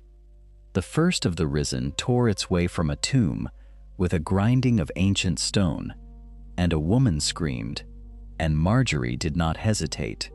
She stepped forward into the narrow space between the coffins and drove her dagger up beneath the thing's jaw, and it fell to shards at her feet. And she turned to the terrified crowd and pitched her voice to carry over their panic. "To me," she called. "Form the line as we practiced. Children behind, blades to the front, and hold. We hold this ground together." And to her own quiet astonishment they did, the fishwives and the farmers and the frightened boys, pressing shoulder to shoulder in the guttering torchlight, while the dead clawed free of their tombs. And Margaery held the center, with Sansa beside her, refusing to yield a single step, refusing to let one child be dragged into the dark. Above them, the trap closed. Jon had studied the ground of Winterfell all his life, and he and Margaery had chosen it with care, and now the retreat he ordered was no rout but a design, the cavalry falling back through the shattered gate and drawing the dead after them into the courtyard, where the walls narrowed and the killing ground waited. There Margaery's dragonglass-armed smallfolk rose from behind the barricades she had set, and the arrows came in black clouds, and the dead were funneled into a space where their numbers meant nothing, and their frozen bodies fell in heaps before the shards of glass and steel. The Night King came on through it all, untouched, certain, walking toward the heart of the castle and the weirwood where he believed his victory waited. He did not know that the girl had been placed there by intention rather than by chance. Arya had trained her whole life for movement no eye could follow, and Jon and Margaery had woven her into the plan as its final thread, positioning her where the Night King's own certainty would carry him. As the Pale King passed the barricades Margaery had built, the dragonglass caltrops and the funneled arrow fire slowed his advance, while Jon and Tommen drew his attention toward the killing ground. For one moment, the Night King was surrounded by the very forces the defenders had arranged to contain him, and Arya slipped through the opening they had created. He caught her by the throat and lifted her from the earth, but the trap had already done its work. Her fingers loosened, the Valyrian dagger fell from one hand into the other, and she drove it home. The Night King shattered, and the cold broke with him, and across the field and the walls and the deep stone crypts, the risen dead collapsed all at once into stillness and old bone. In the crypts, Margaery lowered her dagger and looked upon the survivors she had kept alive, and something in her chest gave way to a trembling relief. In the courtyard, Jon stood among the wreckage of the dead, his sword loose in his hand, staring at the sudden silence, and he knew, even in that moment of deliverance, that the war had only changed its shape, for the living had survived the long night, and now the living remained, and Daenerys still stood upon the ashes of the field with 2 dragons and a claim to every kingdom in the world. The dawn came gray and reluctant, as though the sun itself hesitated to look upon what the night had wrought. Frost still clung to the shattered stones of Winterfell, and where the morning light fell upon the battlements it revealed not the glory of victory, but the enormous and terrible arithmetic of survival. Jon walked the ruined walls slowly, his boots crunching over ice and ash and the splintered shafts of arrows, and beside him, Margaery moved with a stillness that spoke of exhaustion no rest could touch. They did not speak at first, for there seemed to be no words large enough for what lay below them, and the silence between them was not empty but heavy, laden with the weight of all they had spent to reach this morning. Below in the yards, the living moved among the fallen, gathering the dead of their own kind into long rows, and the pyres had already begun to smoke against the pale sky. Jon counted as he walked, not because he wished to, but because he could not stop himself, his mind tallying the faces he would never see again. The wildlings who had come south to fight a war that was not theirs had fallen in their hundreds. The Northmen, who had followed the direwolf banner, lay stiff in the frost. The Knights of the Reach, who had marched so far from their warm and golden fields, had died in a cold they had never truly understood, and their green cloaks were dark now with blood and mud and the grime of a battle that would be sung of long after the last of them had turned to dust. "We have won," Margaery said at last, though the words carried no triumph, only a quiet wonder that they yet drew breath. "And winning has cost us nearly everything." Jon rested his gloved hands upon the cold stone of the parapet and looked out across the fields where the great host of the dead had crumbled into old bone. "Everything but the thing that matters," he answered. "The North still stands. The living still stand. That will have to be enough." Yet even as he spoke, he understood the shape of the truth that lay coiled beneath his words. The battle had broken more than the Night King, for it had broken armies across all of Westeros, thinning the ranks of every house that had sent men to answer the call. When the tally of the whole realm was reckoned, when the losses of the Crownlands and the Westerlands and the Stormlands were laid alongside their own, it became plain that the Stark Tyrell alliance now held the only intact fighting force worth the name in all the Seven Kingdoms. They had entered this war as one power among many, and they emerged from it as something far more dangerous and far more coveted, though neither of them yet spoke that thought aloud. Daenerys came to them in the days that followed, her silver hair dulled by soot, her eyes fever-bright with a grief she had not yet allowed herself to feel. She had lost much of the horde that had crossed the narrow sea to follow her, and one of her dragons bore wounds from the battle that would take weeks to heal, but all three of her children still lived. She stood in the great hall of Winterfell, with the firelight painting hollows beneath her cheeks, and she spoke of the South with an urgency that would not be softened. "Cersei sits upon a throne of lies while we bleed for the living," she said, her voice low and taut as a drawn bowstring. "She sent us nothing. She let us die. Now the dead are gone, and there is only one enemy left, and every day we linger here is a day she uses to gather her strength. We must march south. We must march now." Jon met her gaze across the fire, and his weariness made him gentler than he might otherwise have been. "The North is a ruin," he said quietly. "The larders are empty. The villages are burned. The men who survived can scarcely stand. If I march them south now, I march them to their graves, and I leave behind a land of widows and orphans, with no one to guard the walls that kept out worse than any queen." He shook his head slowly. "Winter is not finished with us. We must rebuild before we can bleed again." The words fell between them like a stone into still water, and Daenerys heard in them the first refusal she had received from an ally she had believed unshakably her own. Something changed in the air of the hall then, a subtle cooling that had nothing to do with the northern cold, and though she inclined her head and spoke no more of it that night, the fracture had opened, small and quiet, and certain to widen. It was Margaery who saw the whole of it first, as she saw so many things, watching from the shadows at the edge of the hall, with her hands folded and her mind turning like a mill in a steady wind. That night, when the fire had burned low and they were alone at last, she came to Jon and laid her cool fingers against his arm. "She lost thousands," Margaery said softly. "She crossed the world with an army and 3 dragons, and she spent much of that strength to save a kingdom that has never once bent its knee to her. A woman does not pay such a price and then walk away content with nothing.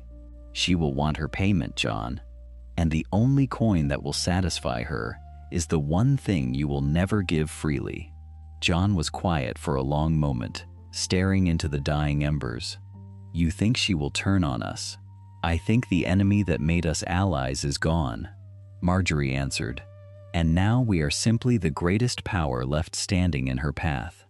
That is a thing she cannot suffer for long." She drew a slow breath. "So, while you rebuild the walls, my love, I will quietly begin to prepare the North for a war we have not yet declared, against a friend who does not yet know she is our rival, for I would rather ready us for a betrayal that never comes than be caught unready when it does." Winter loosened its grip on the world by slow degrees, and with the thaw came movement, the great southern march that would decide the fate of the realm.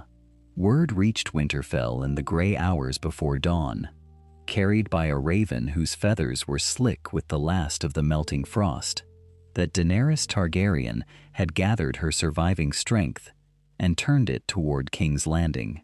The dead had been broken at the wall, scattered and burned in a battle that had cost Daenerys much of the army she had brought across the narrow sea. Yet all three of her dragons still lived. She had gathered what remained, the Dothraki riders who still lived, the Unsullied who never wavered, and the three dragons that yet answered her call, and she had pointed them south toward the throne she had crossed the world to claim. Jon read the message twice by the light of a single guttering candle, and when he set it down upon the table, the parchment trembled faintly in the draught that crept beneath the door.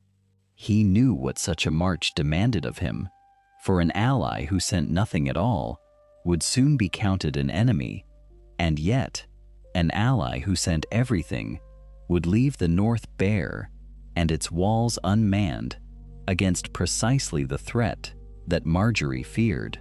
It was she who found the narrow path between those two ruinous choices, as she so often did, sitting across from him in the pale morning with her hands folded and her eyes clear. "Send Davos," she said, and the name settled the matter almost before Jon had considered it. Send him with a few hundred men, no more. Enough to be seen riding beneath the Stark banner in her host. Enough to be counted at her fires and named in her councils, but not so many that we could not spare them. Let her have her gesture of good faith, and let us keep our strength here where it belongs, coiled and ready and hidden behind our own walls. She reached across and touched the back of his hand where it rested upon the wood. "A hedge, my love. We hedge against the day her gratitude curdles into ambition, and we do it now, while she is grateful, so that when the day comes, she cannot say we ever wronged her." So it was that Davos Seaworth rode south with a modest column of northern men, a smuggler turned lord, bearing the weight of a kingdom's careful ambiguity upon his shoulders, and as he went, he carried words from Jon that promised friendship and offered aid, and committed to nothing at all.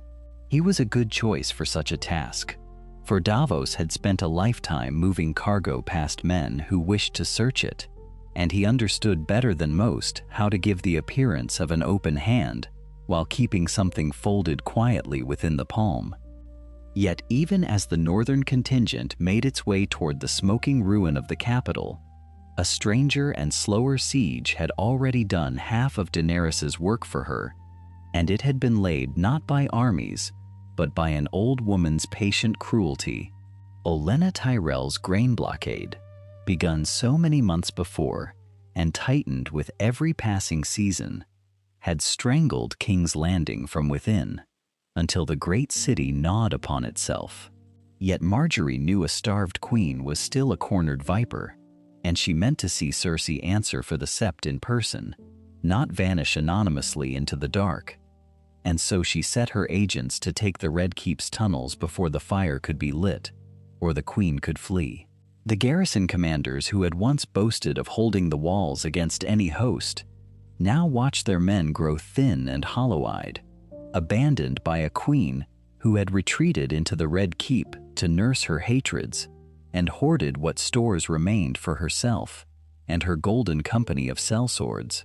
The Lannister bannermen who had bled for House Lannister across a decade of war found themselves starving in the shadow of a queen who no longer troubled to feed them, and starvation has a way of dissolving loyalty faster than any blade. Into this rot, Margaery had poured her whispers, patient and precise, threads of a network she had woven in secret across the long months of the blockade. Word passed from mouth to mouth in the barracks and the guardhouses, along the docks and through the ruined markets, that any man who laid down his arms and opened his gate would find not the executioner's block, but an amnesty, a pardon offered in the name of a queen who had once walked those very streets and remembered the faces of the common folk who had loved her. It was a promise made in shadow, unsigned and unsworn, and yet it took root in 100 desperate hearts. For a starving man will believe almost anything that offers him a reason to live.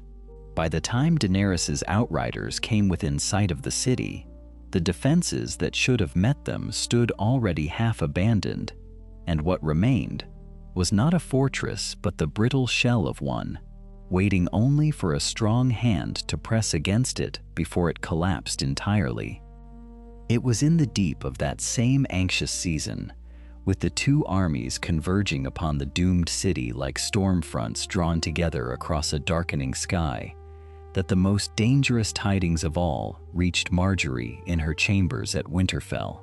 The message came by way of an agent she had cultivated within the very bowels of the Red Keep, a man who had once tended the tunnels beneath the city and knew what lay hidden there, and the words he sent turned her blood to ice even in the warmth of the fire.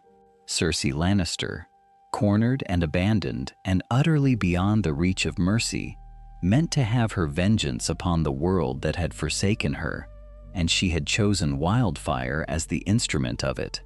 Beneath the streets of King's Landing, in caches sealed away since the mad days of Daenerys Targaryen and swollen since with the labors of Cersei's own alchemists, there waited enough of that green and hungry substance to drown the whole city in emerald flame and take every soul within it, conqueror and defender and innocent alike, into the same shrieking pyre.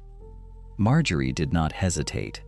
She called for parchment and for her fastest ravens in the same breath, and her fingers moved across the page without a tremor. The instructions she committed to that parchment were not the frantic scrawl of a woman overwhelmed by dread, but the careful, ordered commands of someone who had built her network for precisely such a moment as this. She had spent years threading her agents through the marrow of the southern capital, seeding servants and merchants and sewermen and minor clerks into the crevices of power, and now she called upon every one of them at once. The men who tended the tunnels were to find the caches and drown their contents in sand and water and lime, quenching the wildfire before a single spark could wake it. The captains of the city, watch who owed her secret debts, were to open the gates rather than defend them, sparing their men a slaughter that would serve no one now. And to the frightened lords cowering in their manses, uncertain whether to resist the dragon or throw themselves upon her mercy, her agents carried a single whispered truth: the war was already lost, and only the manner of the ending remained to be chosen. It was a strange and quiet kind of victory that unfolded in the days that followed, a conquest achieved not by fire, but by the patient severing of every thread that might have led to catastrophe. Daenerys came upon King's Landing expecting the desperate defiance of a trapped animal, expecting bells that would not ring and walls that would have to be broken, and instead, she found a city that had already begun to unmake its own resistance from within. The wildfire that might have swallowed 100,000 souls lay smothered and inert beneath the streets, discovered and rendered harmless by men whose names she would never learn, men who answered to a queen in the far north rather than to any lord of the south. The bells rang out over the rooftops in the pale morning light, clear and unhurried, and the great gates swung open to admit her without the screaming that had haunted the nightmares of every soul who understood what a sack truly meant. Cersei Lannister did not surrender, for surrender had never lived within her. She retreated instead into the depths of the Red Keep as her city slipped through her fingers, down into the ancient stone where her forebears by marriage had schemed and murdered and died. And there the old fortress came apart around her at last. Whether it was the tremor of Daenerys's dragon settling upon the battlements, or the slow subsidence of tunnels emptied of their deadly cargo, or simply the weight of centuries finally giving way beneath a woman who had run out of anyone left to blame, No one who survived could say with certainty. Cersei was taken alive in the ruins by Margaery's tunnelmen, and it was Olenna Tyrell, brought south for this one purpose, who at last looked her son's murderer in the eye before justice was done. The vengeance the Alliance had promised the Reach, paid in full, and the last true Lannister of the Southern Line vanished beneath the rubble, buried with her secrets and her hatreds in the ruins of the seat she had clung to past all reason. Daenerys Targaryen had taken the Iron Throne, and she had taken it clean. This was the fact that turned in her mind through the long nights afterward, gnawing at her even in the flush of triumph, for she was wise enough to understand what her cleanliness had cost her. The city had been spared, and her name would not be spoken forever after as the name of a burner of children, and for that she was grateful in the parts of her that still remembered mercy. Yet the sparing had not been her doing. It had been the doing of the North, of a queen she had never met, and a king who had sent no raven of submission, and every lord and captain and common soldier who had watched the wildfire drawn harmless from beneath their feet knew precisely whose hand had reached down to save them. Thousands of surviving Northerners now walked the streets of a city that owed its very existence to Stark and Tyrell foresight, and they carried that knowledge home with them like an ember tucked against the cold. Jon Snow came south not long after, and he came not as a supplicant, but as a king in his own right, riding through gates that his wife's agents had opened, and past walls that her warning had preserved. He did not travel to bend his knee, though every instinct of the old order expected it of him, and he had turned the question over in his own mind through the whole of the long road until he had arrived at a certainty that felt less like ambition than like simple truth.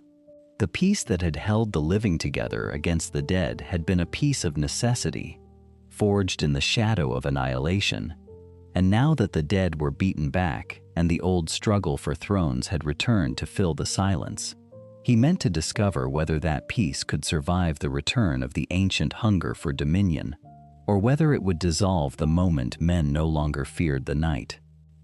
Before the assembled lords of King's Landing, in the great hall where the melted throne of 1,000 swords still loomed above them all, Jon stood upon the cold stone and did not kneel. The silence that greeted his stillness was a living thing, taut and breathless, for every soul in that chamber understood the enormity of what his straight spine declared. He did not raise his voice, and he did not reach for insult, and there was no defiance in his manner, so much as a quiet and immovable conviction that seemed to fill the vast room more completely than any shout could have done. Daenerys could rule the southern kingdoms, he said, and he would name her queen of them freely and wish her well of the burden, for she had won them, and the North had no wish to contest the winning. But the North would remain sovereign under the rule of House Stark, bound to the South not by fealty but by alliance, by open trade and shared roads, and a solemn oath of mutual defense against whatever darkness the world might yet send against them both.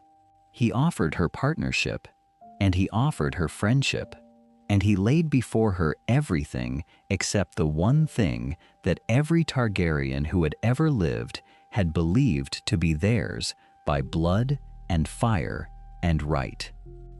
Daenerys listened to all of it without moving, her hands folded in her lap, and her face composed into that stillness she wore when she was most dangerous.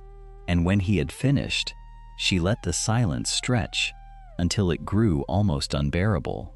She had crossed the width of the world, she told him at last, her voice low and even and carrying to every corner of the chamber.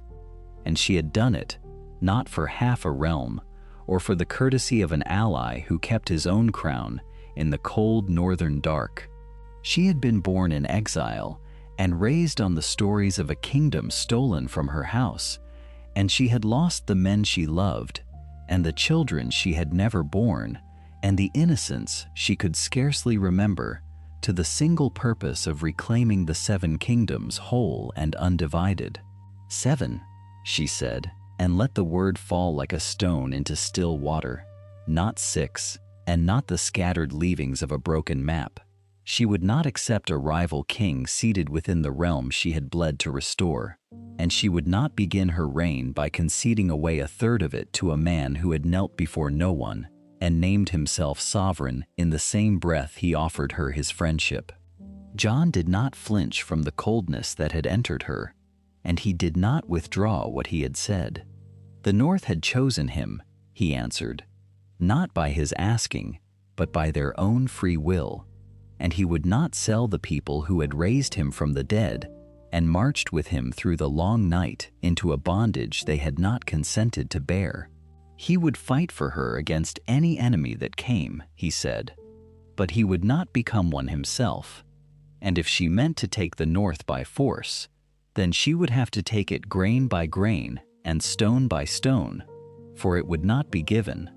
And there it was, spoken aloud in the great hall where the fires burned against the returning cold, the shape of a thing that no one had dared to name since the dead had been driven back into the earth. The possibility that the living, having survived the ending of the world together, might yet turn their swords upon one another. That night, the armies felt it before the lords did, the way soldiers always sense the shifting of the wind. Northern spears were counted and recounted, and the Dothraki who remained sharpened their arrows in the flickering torchlight, and the Unsullied stood their silent watches with a new and watchful tension in their ranks.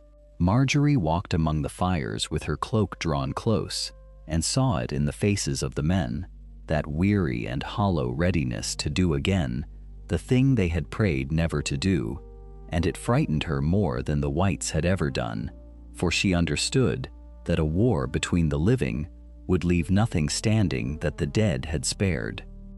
She found Tyrion in a cold alcove off the kitchens, a cup of wine untouched before him, and she did not waste words.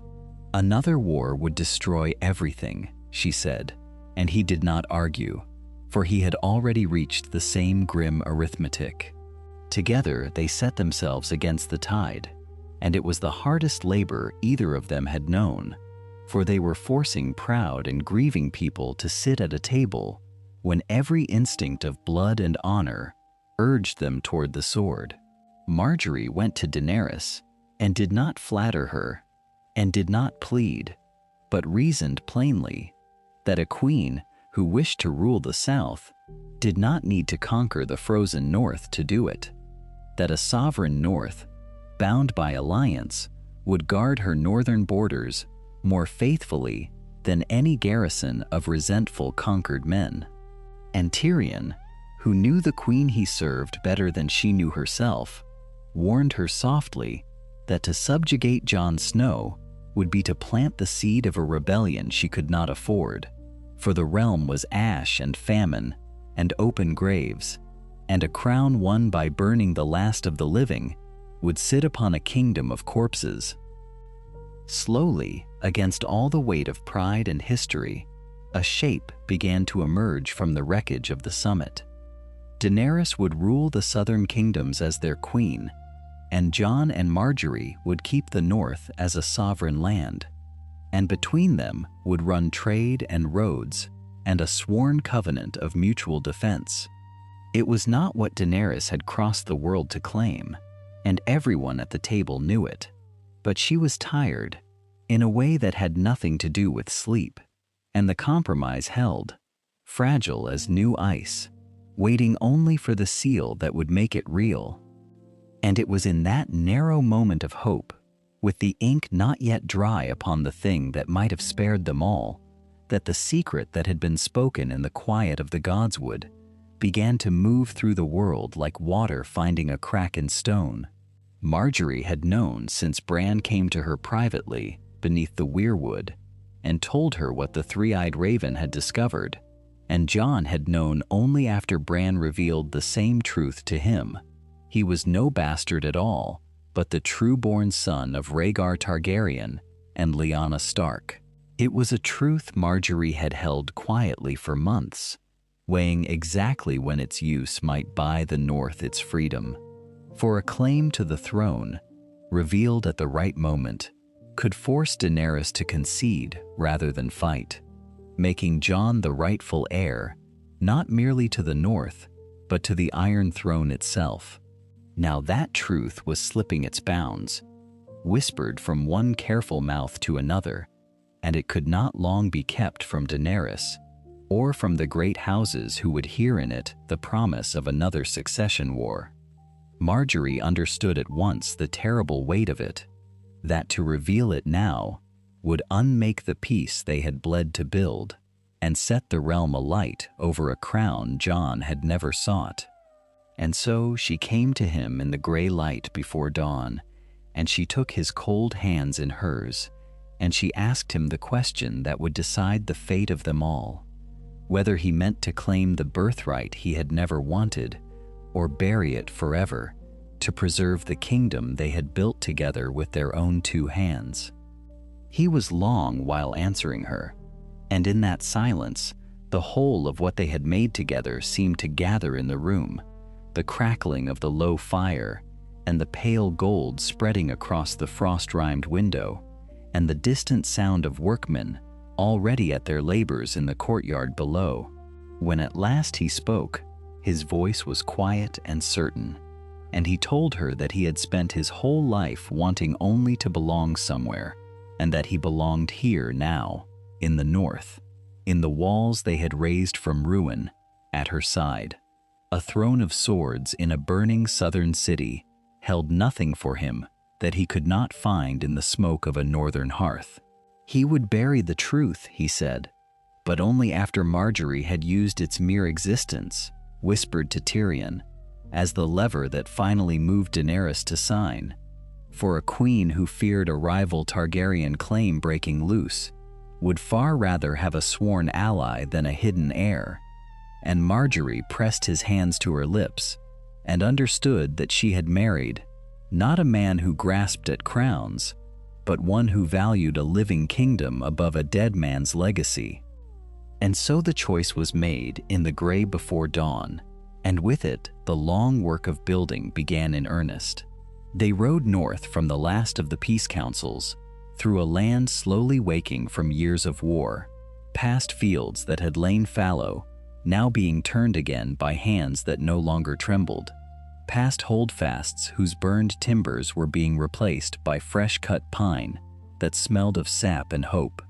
The wealth of the Reach came north in long, patient trains of wagons and river barges and salt-stained ships, grain and gold and cloth, and the careful men who knew how to make such things grow.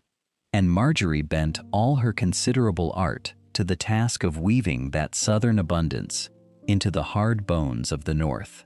She sat for long hours in the great hall of Winterfell, its roof newly raised, its walls hung now with tapestries of green and gray together, and she listened to grievances and petitions and the slow unfolding of a realm, learning to trust that it would not be plundered again.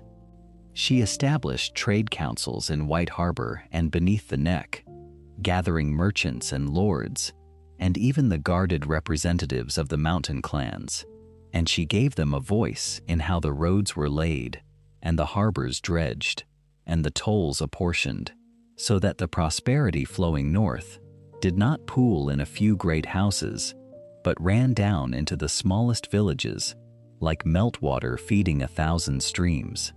Men who had known only the harsh arithmetic of survival found themselves with grain to spare and coin to trade, and they spoke her name in their homes with a warmth that no queen of the North had earned in living memory. She became, in the telling of it, the queen who fed a broken people, the one who had healed what the wars had torn, and the stories of her spread further than any decree could travel. The wildlings she settled in the empty lands that lay in the shadow of the ruined wall, in the abandoned gift and beyond, granting them fields and forests, and the right to keep their own customs, so long as they kept the king's peace. It was no small thing to bind those free and prideful people to a settled life, and there were quarrels and hard words, and more than one night when old blood threatened to spill. Yet Jon walked among them as one who had lived beyond the wall and eaten at their fires, and they listened to him as they would listen to no southern lord. He gave them a place in his kingdom rather than a wall against it, and in return they gave him a loyalty fierce and unbreakable, a shield of hardened spearmen who would answer his call before any others. Jon himself was changing in these long, laboring months, growing into something he had never imagined he would become. The reluctant warrior who had once wanted only to hold his line and do his duty was learning the harder discipline of rule, the weighing of counsel against counsel, the patience of choices whose consequences would not be seen for years. He leaned upon his sister Sansa, whose understanding of the great houses and their old wounds and hidden ambitions had been paid for in suffering, and who could see the poison in a courteous letter that others read as friendship. He leaned upon Margaery, whose statecraft moved men like pieces on a board, without their ever knowing they had been moved, and whose gentleness was itself a kind of strength that hardened stubborn hearts. And he leaned, too, upon the wildlings, whose plain and brutal honesty cut through the tangles that southern cleverness could weave. And between these three counsels, he found his own voice, neither wholly Stark, nor wholly the untutored ranger, but a king in his own right at last. When the harvest of that first full year came in golden and abundant, and the granaries stood filled against the winter that all men knew was coming, Jon gathered the lords and the wildling chieftains and the merchants of the councils into the great hall, and there he named the succession openly before them all.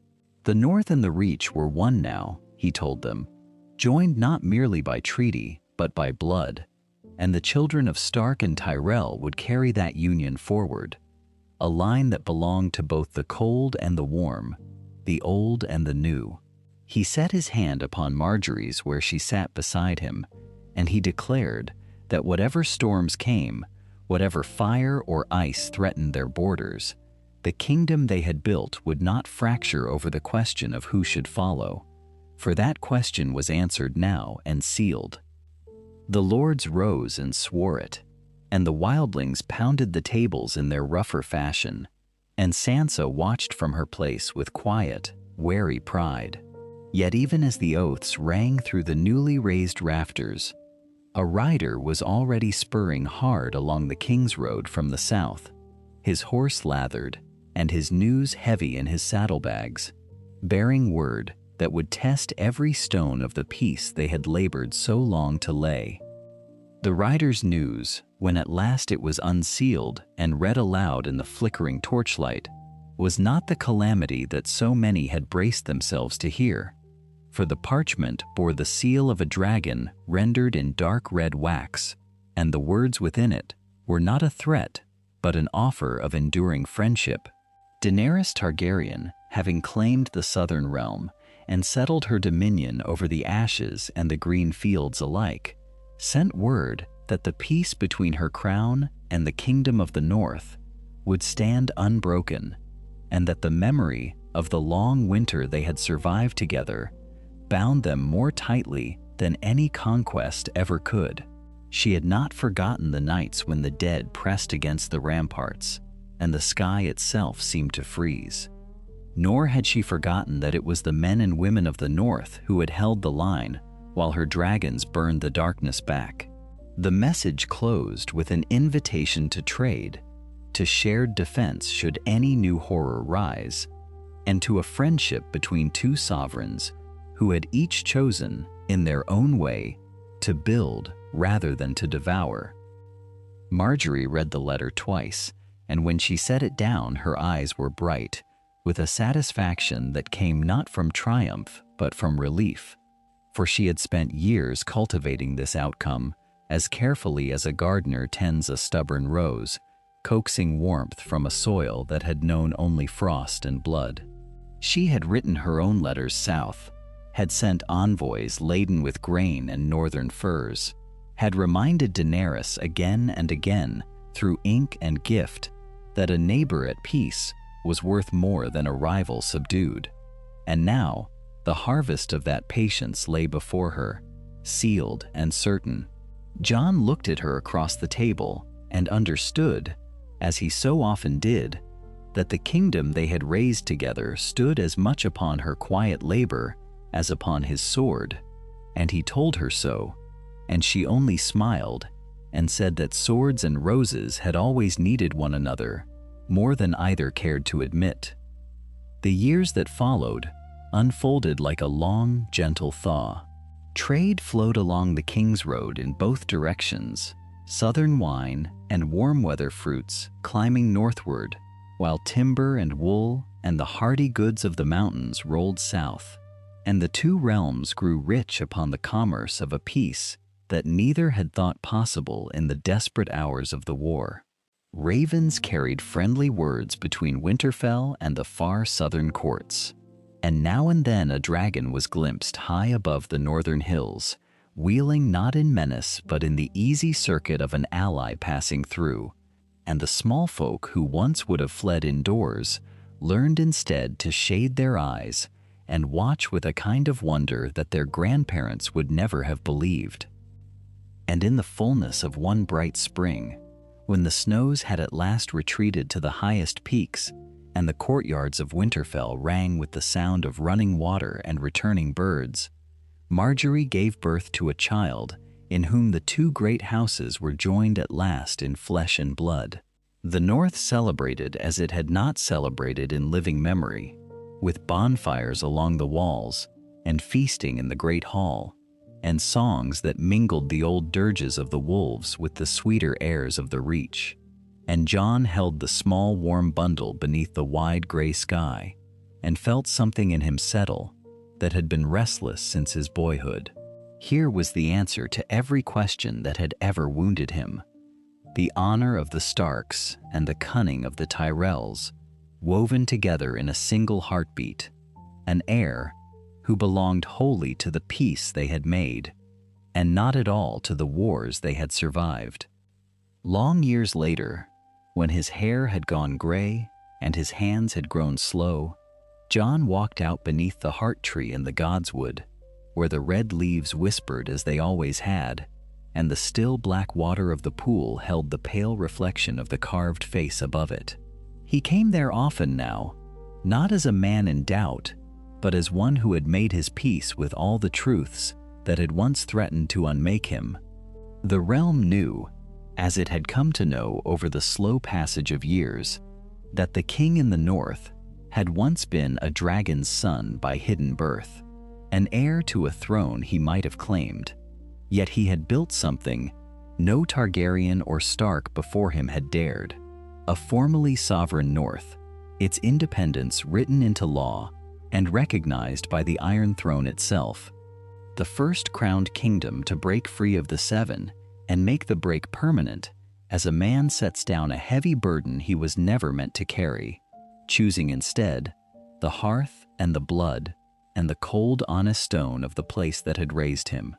And the tale of that renunciation had become, in the telling and the retelling, the founding legend of the kingdom itself.